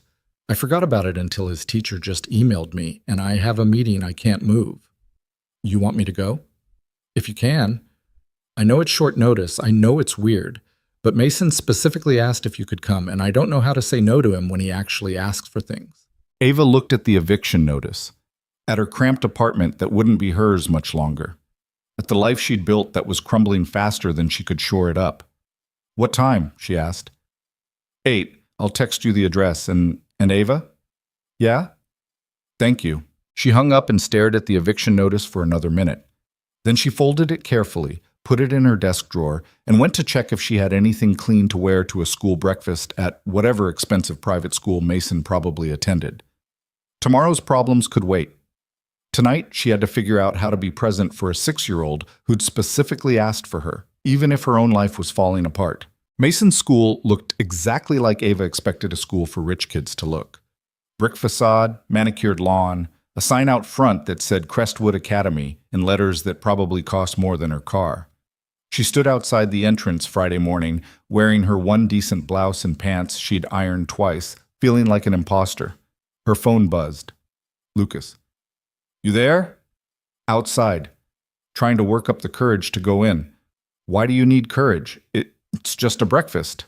It's a breakfast at a school that probably costs more per year than I make. Don't think about that. Mason's waiting for you. Room 104. Ava took a breath and pushed through the doors. The hallway was pristine. Polished floors, art projects displayed behind glass frames, a trophy case that looked like it belonged in a museum. Parents milled around in expensive casual wear, the kind of clothes that looked effortless but definitely weren't. Women in cashmere sweaters and designer jeans, men in polo shirts that fit too well to be off the rack. Ava found room 104 and stopped in the doorway. The classroom was full of parents and kids sitting at small tables decorated with construction paper placemats. A buffet table held pastries and fruit and coffee in an actual carafe. Most of the seats were taken. Most of the parents looked like they belonged there. Then she saw Mason. He sat alone at a table near the back, his placemat carefully colored in blue and green stripes. When he spotted Ava, his whole face changed. Not quite a smile. Mason didn't smile easily, but something close. He waved. Ava waved back and made her way through the crowd of parents who barely glanced at her. She slid into the seat across from Mason. Hi. You came, Mason said. Of course I came. You asked. Dad said you might be busy. I'm never too busy for you. Mason studied her with those serious dark eyes. You look tired. Rough week. Me too. We had a math test. How'd you do? Perfect score. But it was stressful. Despite everything, Ava smiled. I bet. A woman approached their table. Mid-30s, blonde, wearing a sweater that probably cost more than Ava's rent. She looked at Ava with polite confusion. I don't think we've met. I'm Jennifer, Tyler's mom. She gestured to a boy at the next table who was building a tower out of napkins. Ava, I'm here with Mason. Jennifer's eyes flickered to Mason, then back to Ava. Oh, are you his nanny? The word hit harder than it should have. Ava kept her voice even. Friend of the family. How nice. Jennifer's smile didn't reach her eyes. Lucas couldn't make it? Work emergency. Of course. He's always so busy. Poor Mason, having to deal with that. She said it like sympathy, but it felt like judgment. Like Mason was some tragic figure instead of a normal kid with a dad who worked a lot. Mason's hand found Ava's under the table. Small, warm, squeezing once. Mason's doing great, Ava said firmly. He told me about his math test. Perfect score. Mason's very smart, Jennifer agreed, though Tyler mentioned he doesn't really play with the other children at recess. I like reading, Mason said quietly. Of course you do, sweetie, but it's important to socialize too. Jennifer patted his shoulder in a way that made Ava's teeth clench. Anyway, lovely to meet you, Ava. Enjoy the breakfast. She swept away to join a cluster of other mothers who immediately started whispering. Ava didn't need to hear them to know what they were saying. The new woman with Mason, too young to be his mother, not dressed right, definitely doesn't belong. I don't like her, Mason said once Jennifer was out of earshot. That's not nice. It's true, though. She's always asking Dad questions about Mom, like it's her business. Some people don't have boundaries. What's boundaries? Lines you don't cross. Things you don't ask about because they're private. Mason nodded slowly. I wish more people had those. They filled plates from the buffet. Mason took one of everything with the same methodical precision he applied to sandwich categories. Ava grabbed a muffin and coffee that was shockingly good for school breakfast. How's Sophie? Mason asked. Chaotic as usual. She lost a tooth. Did she write me about it? 3 pages. With illustrations. I want to read it. I'll make sure she brings it tomorrow. Tomorrow's Saturday. I know. Mason's face did that almost smile thing again. We're still coming over? Unless you have better plans. I don't have any plans, just you and Sophie. The simple statement made Ava's chest tight. She thought about the eviction notice, about the fact that by the time Lucas and Mason came over tomorrow, she'd have told Lucas about it. Would have to tell him, because keeping secrets felt wrong even if the truth was humiliating. Mason's teacher stood at the front of the classroom and clapped her hands. Good morning, everyone. Thank you so much for joining us today. We're going to do a little activity where the children share what makes their family special. Ava's stomach dropped. This was a bad idea. She shouldn't be here for this. This was parent territory, and she wasn't Mason's parent. She was just... what? A woman who'd been on a few dates with his dad? Someone who'd known this kid for less than a month? But Mason's hand found hers again under the table, holding tight. The teacher called on kids one by one. Tyler talked about his family's ski trips. A girl named Emma described her dad's restaurant. Each child had something prepared, something practiced. Each parent beamed with pride. Then the teacher called on Mason. He stood slowly, still holding Ava's hand, pulling her up with him. This is Ava, Mason said to the class. She's Sophie's mom. Sophie is my friend. Ava came because my dad had work, but that's okay because Ava is nice and she doesn't ask too many questions. A few parents chuckled. The teacher smiled warmly. What makes your family special, Mason? She prompted. Mason thought about it. My dad works a lot, but he always comes home, and he tries really hard even when things are sad. And now we have Ava and Sophie, who make things less sad. The classroom went quiet. Ava's throat closed up. Mason sat back down, seemingly unaware that he'd just gutted every adult in the room. The teacher cleared her throat, blinked a few times, and called on the next child. After the breakfast ended, Ava walked Mason to his classroom. Other kids pushed past them, parents calling out goodbyes. Mason stopped at his cubby and pulled out a folder. This is for Sophie. Inside was a drawing. Mason and Sophie as stick figures, holding hands under a rainbow. The colors were perfectly inside the lines. She'll love it. Tell her the rainbow is because she said we should look for one, after the rain. I'll tell her. Mason hesitated, then stepped forward and hugged Ava quickly before pulling back, embarrassed. Thanks for coming.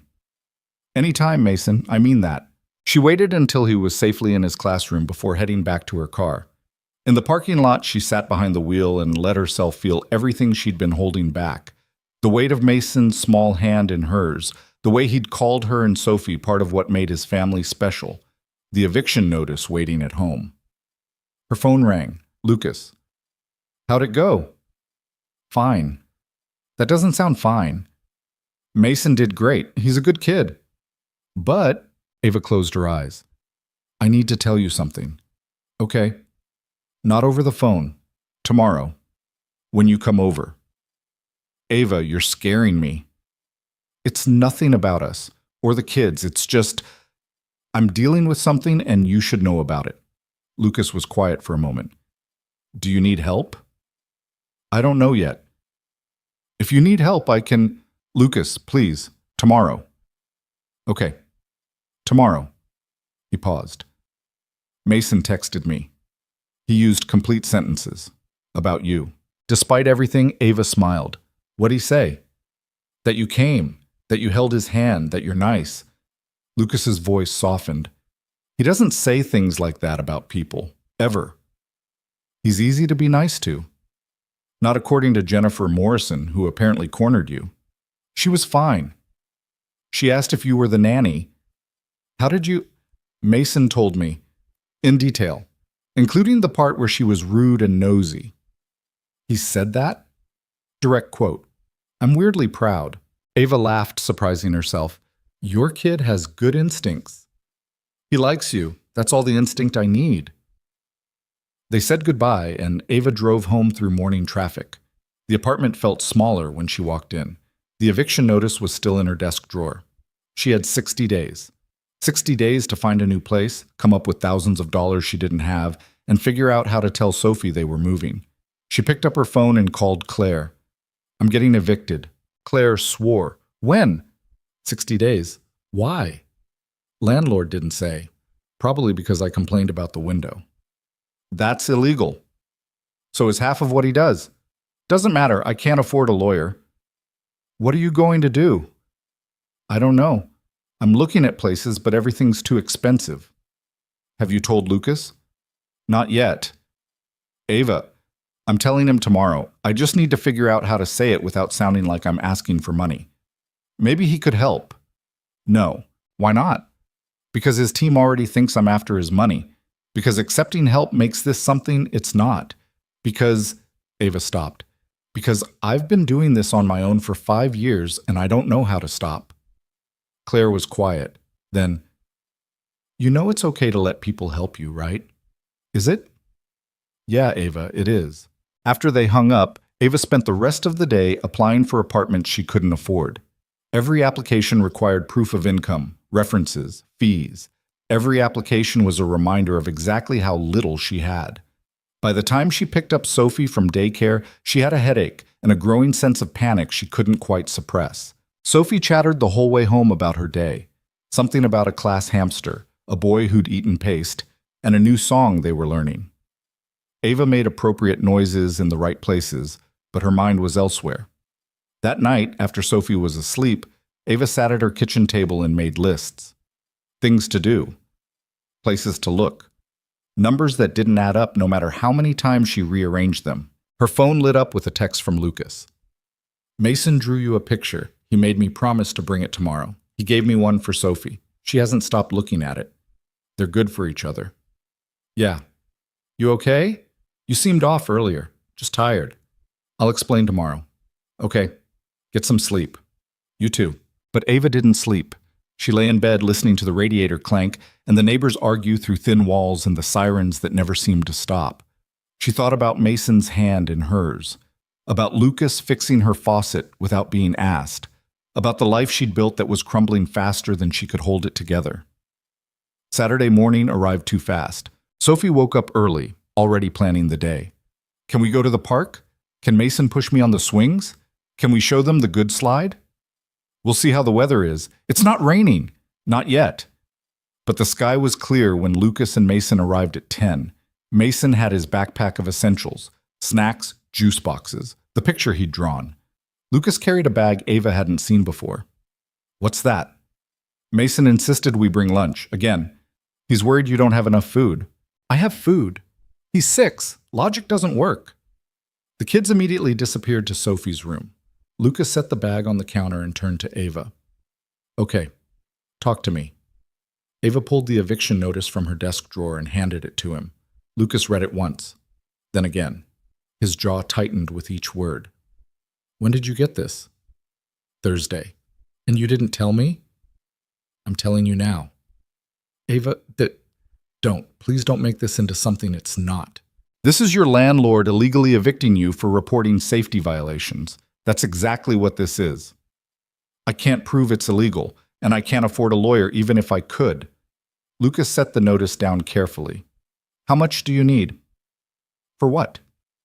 To fight this. To move. Whatever you need. I'm not taking your money. Why not? Because that's not what this is. Ava gestured between them. This thing we're doing, I'm not with you because you're rich. I know that. Your team doesn't. I don't care what my team thinks.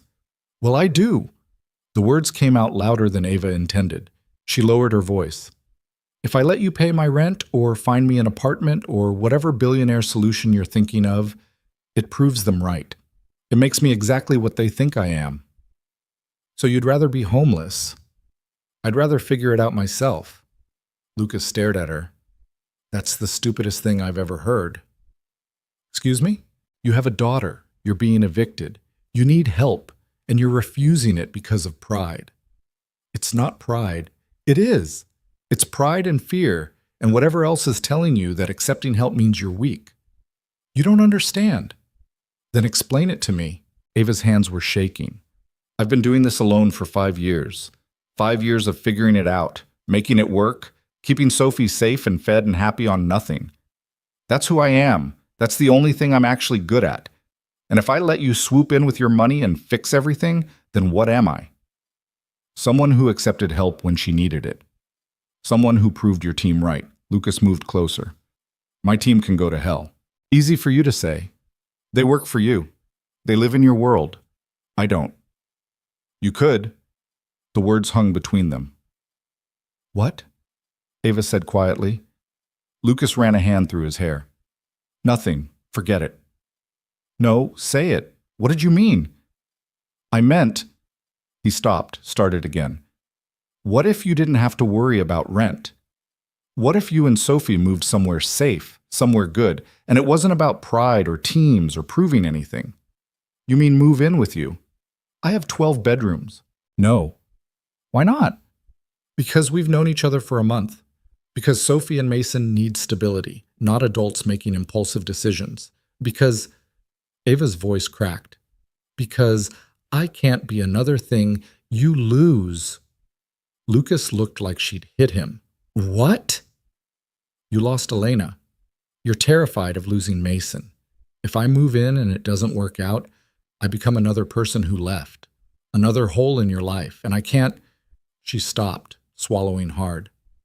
I can't do that to you. Or to Mason. So you'd rather leave now? Before we even try? I'm not leaving. I'm just not moving into your mansion after a month of knowing you. Then what are you doing? I don't know. The admission broke something in Ava.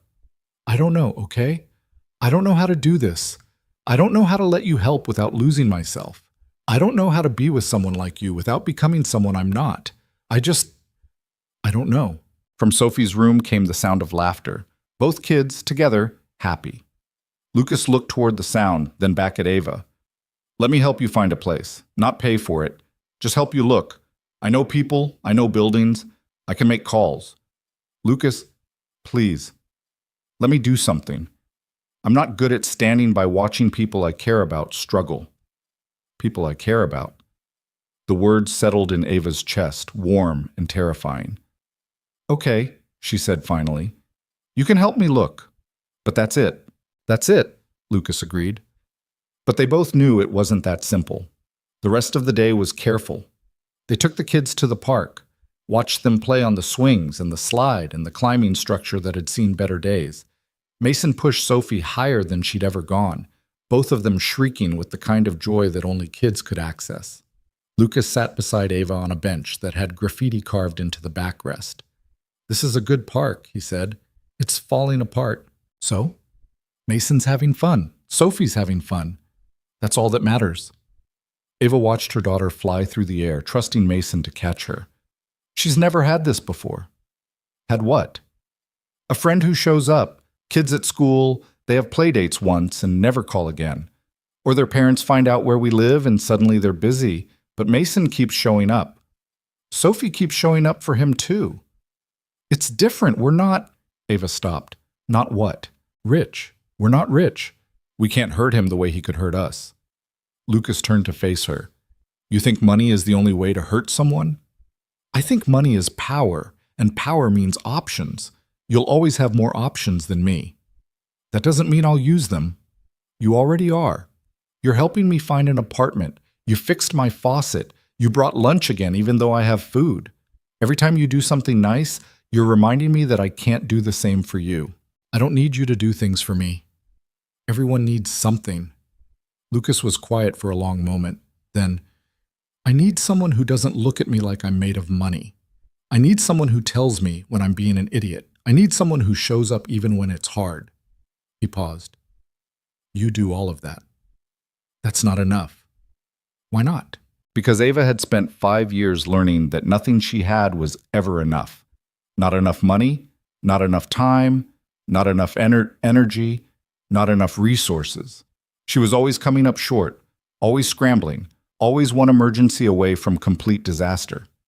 But looking at Lucas now, at the way he was watching their kids play together, she wondered if maybe she'd been measuring the wrong things. I don't know how to do this, she admitted. Neither do I. You were married. You've done this before. Elena and I dated for 6 months before I proposed. We got married 3 months after that. We were young and stupid and sure everything would work out. His voice went quiet. And then she died, and I realized I'd never actually learned how to be with someone. I just learned how to be married to Elena. That must be hard, trying to figure out how to start over. It's impossible some days, but then I watch Mason with Sophie, and I think maybe it's worth trying anyway. On the playground, Mason was explaining something to Sophie with great seriousness, something about the physics of the seesaw. Sophie was listening with the kind of attention she never gave anyone else. They're good together, Ava said. We could be too. Could we? I don't know, but I want to find out. Ava wanted that too, more than she wanted to admit. But wanting things had always been dangerous. Wanting things meant disappointment, meant loss, meant Sophie asking questions Ava didn't have answers for. I need time, she said. To think about the apartment? To think about everything. Lucas nodded. Okay, how much time? I don't know. That's fair. They sat in silence, watching the kids play. The sun was warm. The park was full of families. Everything looked normal from the outside, but Ava felt like she was standing at a crossroads with no map and no idea which direction led anywhere good. Her phone buzzed. A text from an unknown number. Ms. Turner, this is Richard Chen, Lucas Hayes' attorney. We should meet to discuss certain arrangements. Please call at your earliest convenience. Ava stared at the message. What's wrong? Lucas asked. She showed him the phone. His face went tight. I didn't ask him to contact you. Then why is he? Because he's an overprotective lawyer who thinks everyone is a threat. Lucas pulled out his own phone. I'll call him right now and tell him to back off. Wait. Ava put her hand on his arm. What arrangements? I don't know. You're lying. Lucas hesitated. He probably wants you to sign something, an NDA maybe, or an agreement about discretion, because of the pictures. From the museum. Probably. So your lawyer thinks I'm going to sell stories about you to tabloids. He thinks everyone's going to sell stories. It's his job to be paranoid.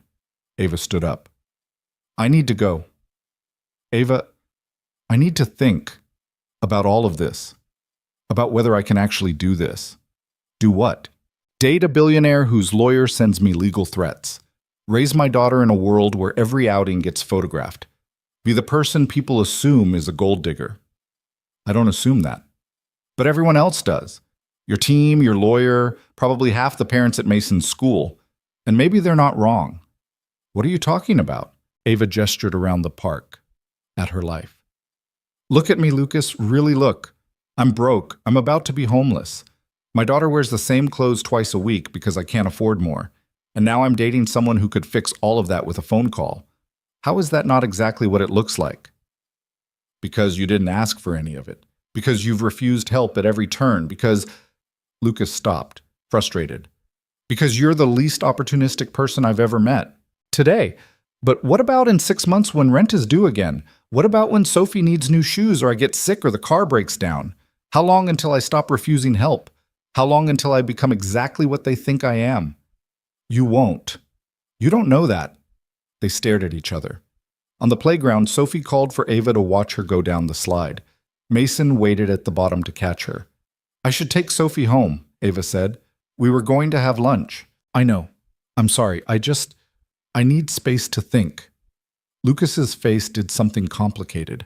Hurt and understanding mixed together. Okay. Tell Mason I'm sorry. He'll understand.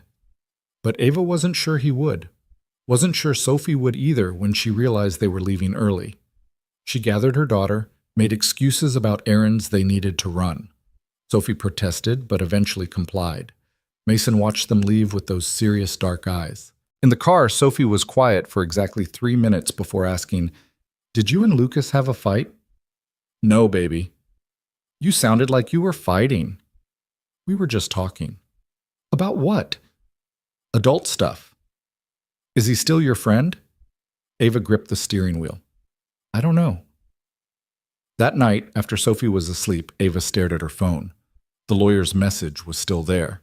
She should delete it, should block the number, should call Lucas and tell him this whole thing was a mistake. Instead, she lay in bed and thought about Mason's hand in hers, about Lucas fixing her faucet, about the way Sophie had looked flying through the air, trusting Mason to catch her, about whether any of it was worth the cost.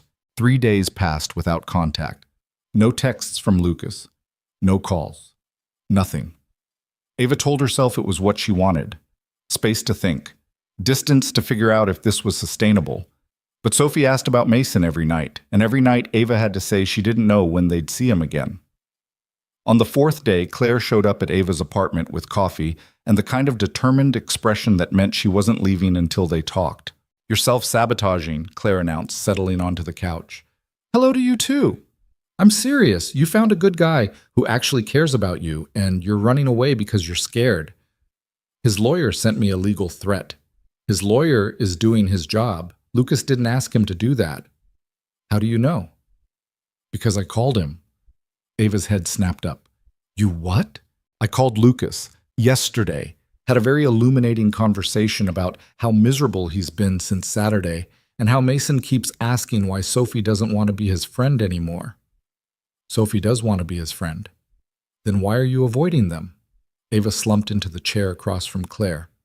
Because I don't know how to do this. Every instinct I have is screaming that this is going to end badly. Based on what? Based on 5 years of everything ending badly. Based on being abandoned, broke, and barely holding it together. Based on... Ava's voice cracked.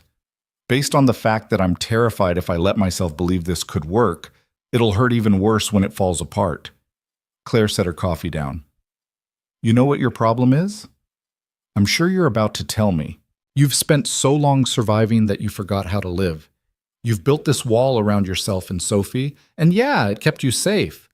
But it's also keeping out everything good. That's not fair. Isn't it? Lucas is good.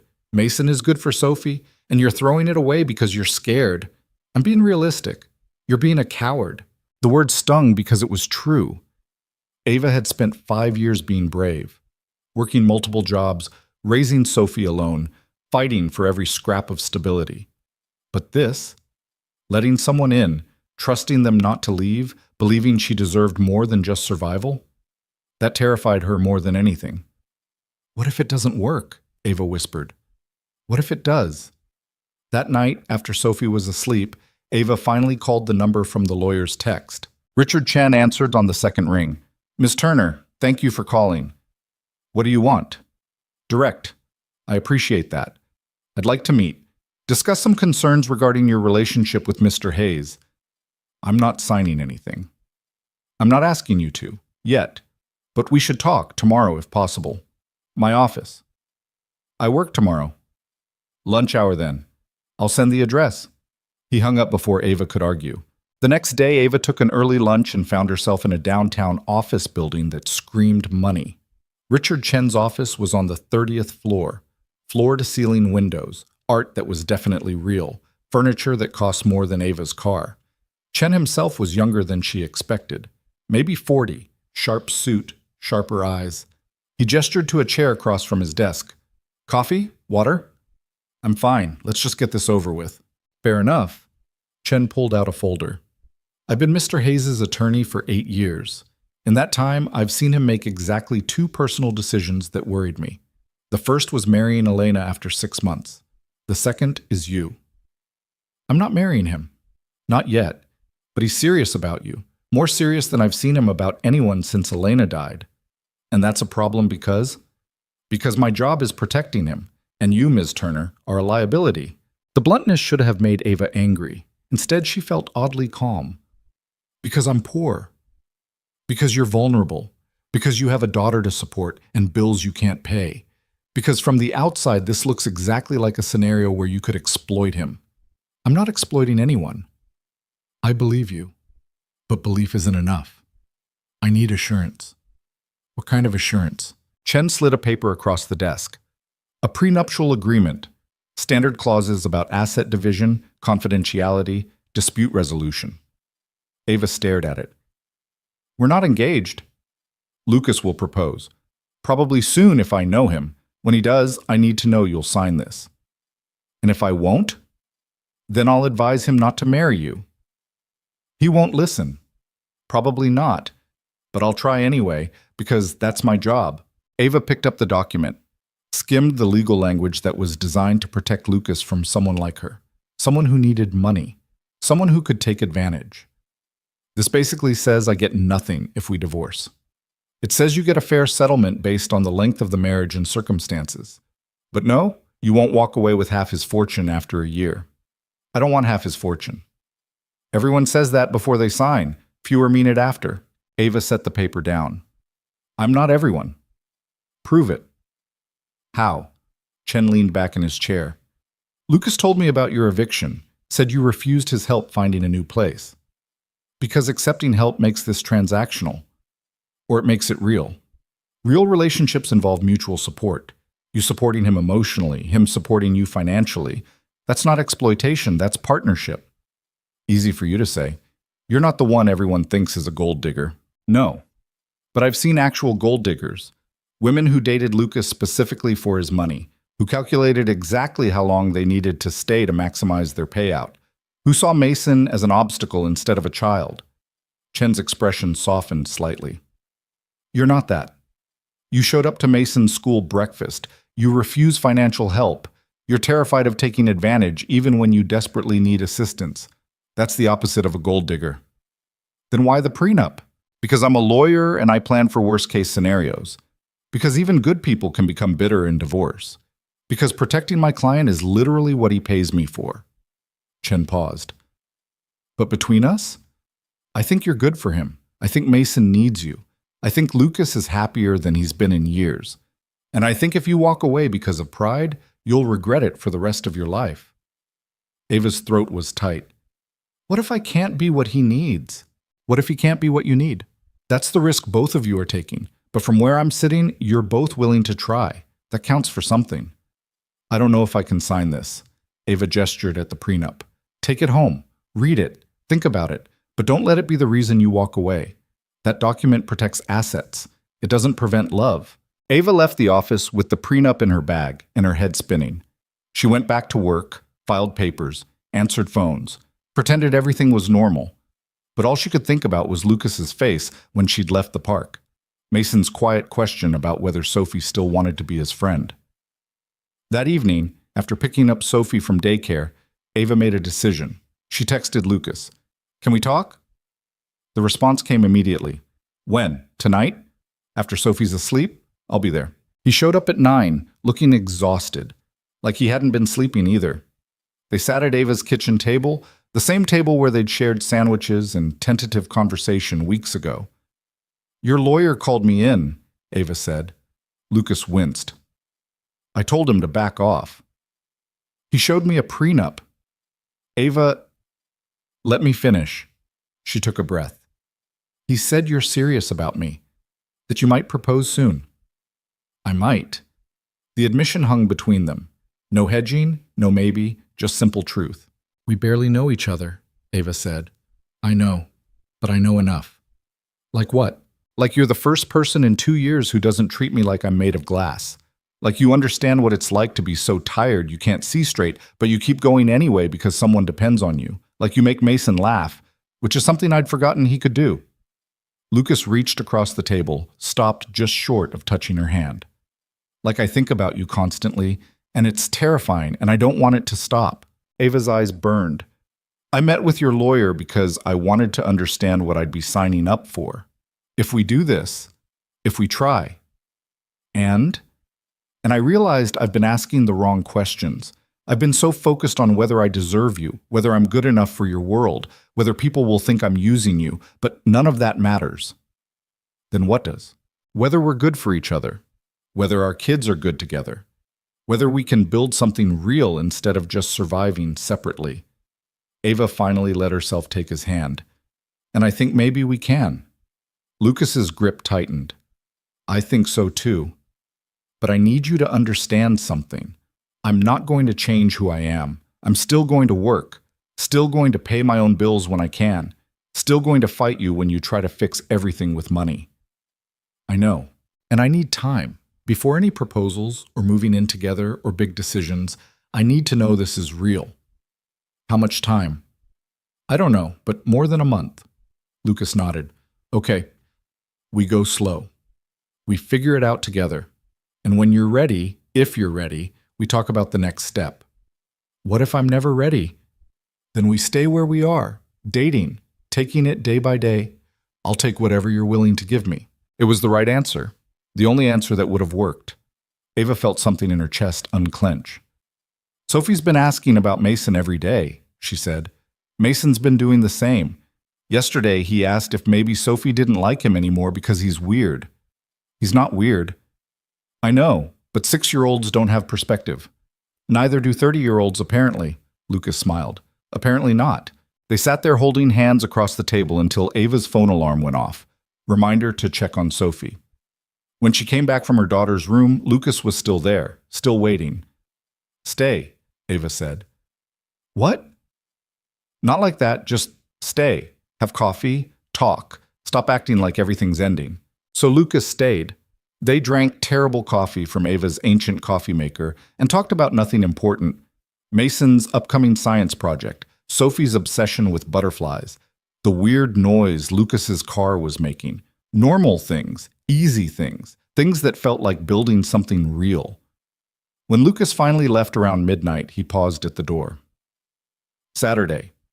You, me, both kids, somewhere that's not a museum or a park or anywhere with pressure. Just the 4 of us." "Where?" "I don't know yet, but somewhere good." "Okay." He smiled, kissed her forehead quickly, and was gone before Ava could overthink it. The next few weeks unfolded in a pattern. Weekends with both kids. Weeknight calls after Sophie and Mason were asleep. Lucas helping Ava apartment hunt without trying to pay for anything. Ava learning to accept help in small doses, a reference here, a connection there, nothing that felt like charity. They found her a place, small but clean, in a better neighborhood, with a working elevator and a landlord who actually fixed things. The rent was still tight, but manageable. Lucas never offered to pay it, never even hinted. But he helped her negotiate the lease, helped her move, helped her set up furniture. And slowly, Ava started to believe this might actually work. Mason's birthday fell 6 weeks after that conversation at Ava's kitchen table. Lucas planned a party at a botanical garden, Mason's choice because he'd been reading about plants. Not a huge party, just a few kids from school and close family, and Ava and Sophie. The garden was beautiful. Glass walls, crystal lights reflecting off water features, paths winding through exotic flowers. Mason walked around with Sophie, pointing out different species, explaining their Latin names with the kind of intensity only Mason could muster. Sophie listened like he was revealing the secrets of the universe. "They're good together," Lucas said, coming to stand beside Ava. "They really are." "So are we." Ava looked up at him. "Yeah, we are." After cake, chocolate, Mason's favorite, and presents that Mason categorized by theme before opening, the party started winding down. Parents collected their kids. The garden staff began cleaning up. Sophie and Mason chased each other through the paths, their laughter echoing off the glass. Lucas pulled Ava aside to a quiet corner where the lights reflected off a small pond. "I need to tell you something." Ava's stomach dropped. "Okay. This wasn't supposed to happen tonight. I had a whole plan.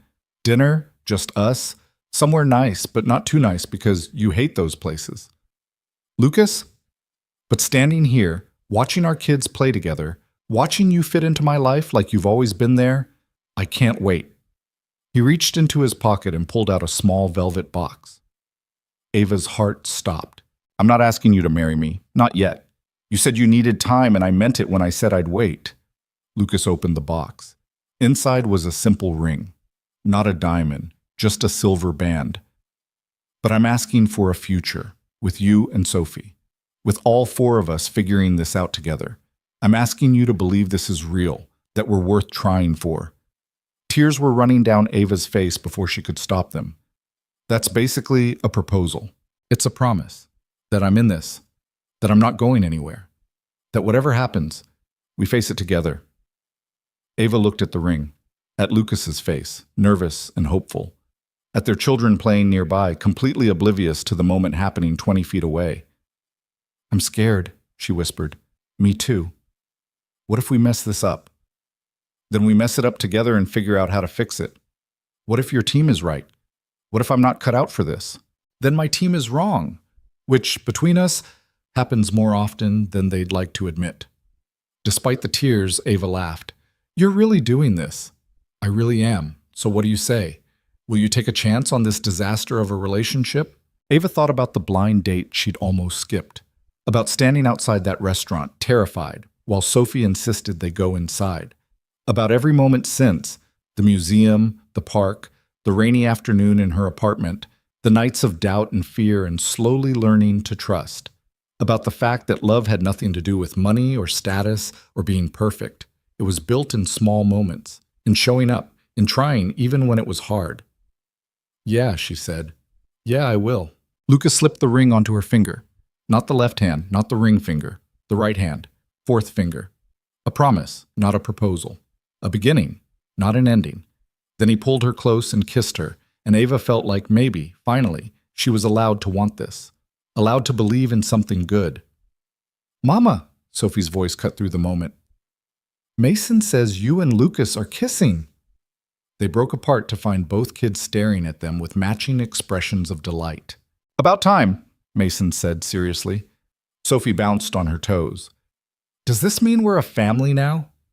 Ava looked at Lucas. He looked back, waiting for her answer. "Yeah, baby," Ava said. "I think maybe we are." Sophie shrieked and threw herself at Mason, who caught her with only minor stumbling. They hugged, then both ran to Ava and Lucas, creating a tangle of arms and excitement and laughter that echoed through the garden. Later, after the party ended and they'd all gone back to Lucas's house, the mansion that still felt too big, but less empty with Sophie running through it, Ava stood in the kitchen while Lucas made hot chocolate for the kids. "This is crazy," she said. "Completely insane. We're really doing this. Apparently. Your lawyer's going to have a stroke.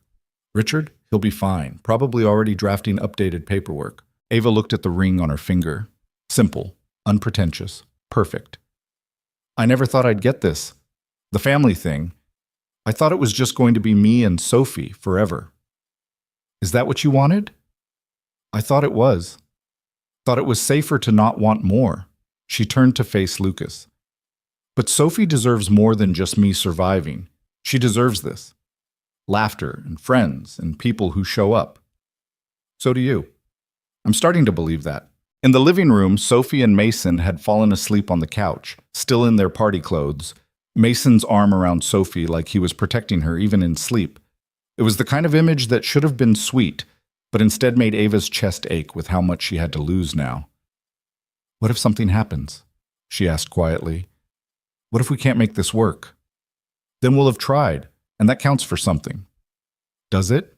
"It does to me. It does to them." Lucas nodded toward the kids. "They've already built something together. Whatever happens with us, that exists. That's real." Ava wanted to argue, wanted to list all the ways this could fall apart. But looking at Sophie curled against Mason, both of them peaceful in a way they rarely were apart, she couldn't find the words. Maybe that was the point. Maybe love wasn't about having all the answers.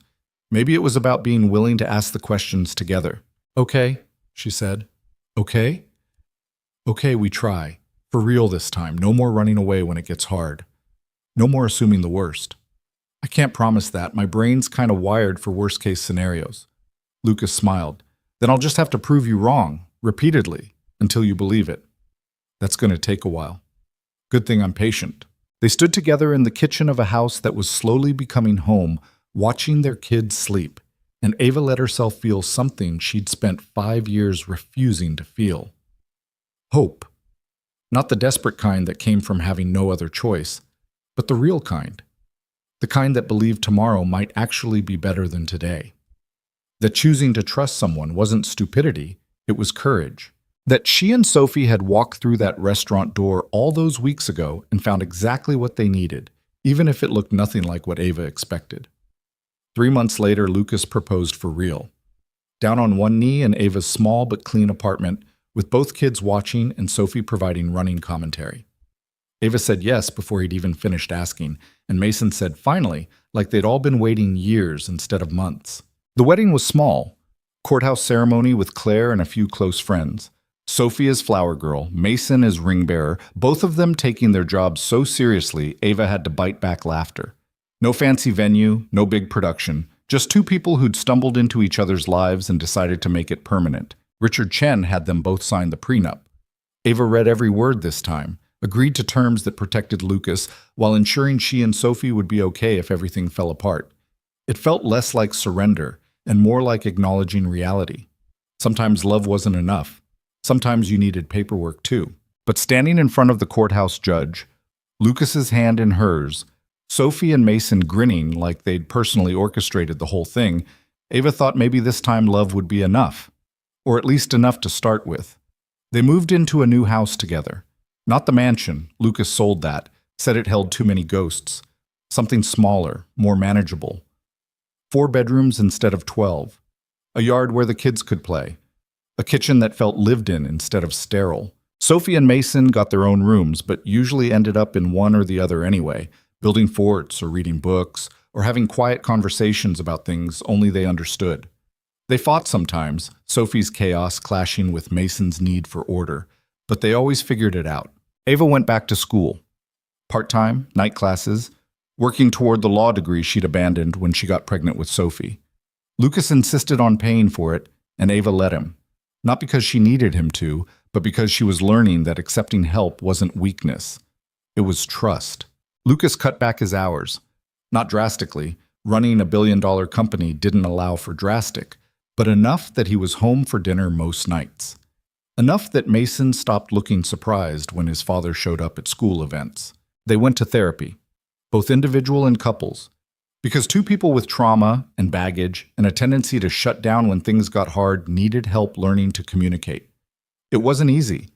Some sessions ended with both of them angry, unable to see the other's perspective, but they kept going, kept trying. A year after the wedding, Ava woke up in the middle of the night to find Lucas's side of the bed empty. She found him in Mason's room, sitting on the edge of the bed, watching their son sleep. "You okay?" Ava whispered from the doorway. "He looks like her sometimes." Elena. Same nose, same way he sleeps with his hand under his cheek. Ava came to stand beside him. "That must be hard." "It is. But it's also good. Like she's still here, somehow." Lucas looked up at Ava. "I used to think letting you in meant letting her go. Like I could only love one of you at a time." And now? Now I think maybe the heart's bigger than that. Maybe I can love her memory and love you, present tense. Maybe Mason can remember his first mom and love you as his second. Maybe it's not either or. Ava's eyes burned. I'm not trying to replace her. I know, and that's why it works. They stood in comfortable silence, watching Mason sleep. Then Lucas said, Sophie asked me something today. What? If I was her dad now, officially. Ava's breath caught. What did you say? I said that was up to her, that I'd be honored if she wanted that, but only if she was comfortable with it. And? Lucas smiled. She said yes, very matter of fact. Then she asked if that meant she could have my last name like Mason does. What did you tell her? That she should ask you. That night, Ava couldn't sleep. She lay in bed thinking about Derek, about the father who'd abandoned Sophie before she was born, about whether erasing him completely was the right choice or just the easy one. In the morning, she pulled Sophie aside. Lucas told me you talked about him being your dad. Sophie nodded seriously. Is that okay? Of course it's okay, baby, but I need to make sure you understand what that means. It means he's my dad, like how you're my mom. But you had another dad. Your biological father. Sophie scrunched up her nose. The one who left? Yeah. I don't remember him. I know, but he exists, and someday you might want to know about him. Sophie thought about this with the gravity of someone far older than 6. Does he want to know about me? The question gutted Ava. I don't think so, baby. Then I don't need to know about him. Lucas wants to know about me. He shows up. That's what dads do. And just like that, with the simple wisdom of a child, Sophie had articulated what Ava had spent months in therapy trying to understand. Family wasn't biology. It was showing up. It was choosing each other day after day, even when it was hard. They did the paperwork. Lucas legally adopted Sophie. She became Sophie Hayes, and if anyone noticed she looked nothing like her new father, they didn't mention it. At school, she introduced Lucas as her dad without hesitation. And Lucas introduced her as his daughter with the same pride he showed when talking about Mason. Life wasn't perfect. Ava still had moments of doubt, days when she felt like an imposter in Lucas's world. Lucas still struggled with Elena's memory, with guilt that he was happy again when she wasn't there to be happy with him. The kids fought over stupid things, whose turn it was to pick the movie, who got the last cookie, why Mason got to stay up later even though he was only a year older. But they figured it out, together. Sophie started calling Ava Mama and Lucas Dad with equal ease. Mason opened up, talked more, smiled more, brought home friends who actually liked him instead of just tolerating him. Ava finished her first year of law school with decent grades. Lucas's company launched a new product that didn't tank the stock price. Small victories. Normal life. The kind of life Ava had stopped believing she could have. 2 years after that blind date, Ava stood in their kitchen making breakfast while chaos erupted around her. Sophie was looking for her favorite shoes. Mason was explaining to Lucas why his science fair project on photosynthesis was critically important to human survival. The coffee was burning, the toast was cold, everything was loud and messy and imperfect, and Ava had never been happier. Lucas caught her eye across the kitchen, smiled that small smile that was just for her, mouthed I love you, while Mason continued his monologue about chlorophyll. Ava smiled back, mouthed I love you too. Sophie found her shoes. Mason finished his explanation. They all piled into the car, the normal car, not the town car, because they'd learned early on that Sophie got carsick in anything too fancy, and headed to school drop-off. At a red light, Sophie asked, Mama, do you remember when you almost didn't go on that date with Dad? Ava glanced at Lucas, who was grinning. I remember. That would have been really stupid. Sophie? Well, it would have. Then we wouldn't have Mason, or this house, or anything good. She's not wrong, Lucas said. Ava reached back and squeezed Sophie's hand. No, she's not. That night, after both kids were asleep and the house was finally quiet, Lucas found Ava on the back porch. She was curled up in an old chair they'd rescued from a yard sale, wrapped in a blanket that had holes in it because Sophie had decided to fix it with scissors. What are you thinking about? Lucas asked, settling into the chair beside her. That blind date. How close I came to just leaving. Why didn't you? Sophie saw you and Mason through the window, said that boy looked sad and maybe we could make him smile. Smart kid. The smartest. Ava turned to face him. Do you ever regret it, taking a chance on us? Never. Not once. Not even when I'm difficult? Especially not then. You keep me honest. That's a nice way of saying I'm stubborn. You're stubborn, but you're also brave. You chose to trust me when every instinct told you not to. That's the bravest thing I've ever seen anyone do. Ava leaned her head on his shoulder. I was terrified. Me too. Still am, sometimes.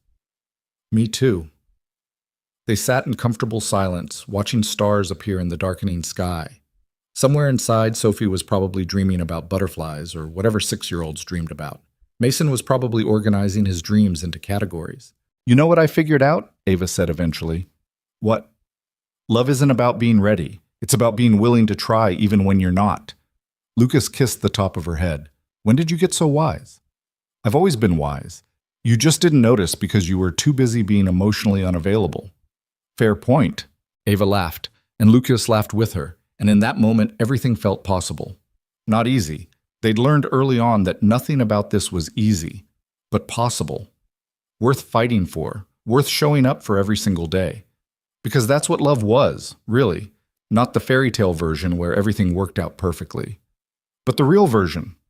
The one where you chose someone even when they were difficult, even when life was hard, even when you had no idea what you were doing. The one where a struggling single mom and a lonely billionaire stumbled into each other's lives and decided to build something neither of them expected. The one where a blind date became a family and fear became courage, and two broken people learned that maybe being broken wasn't the end of the story. Maybe it was just the beginning.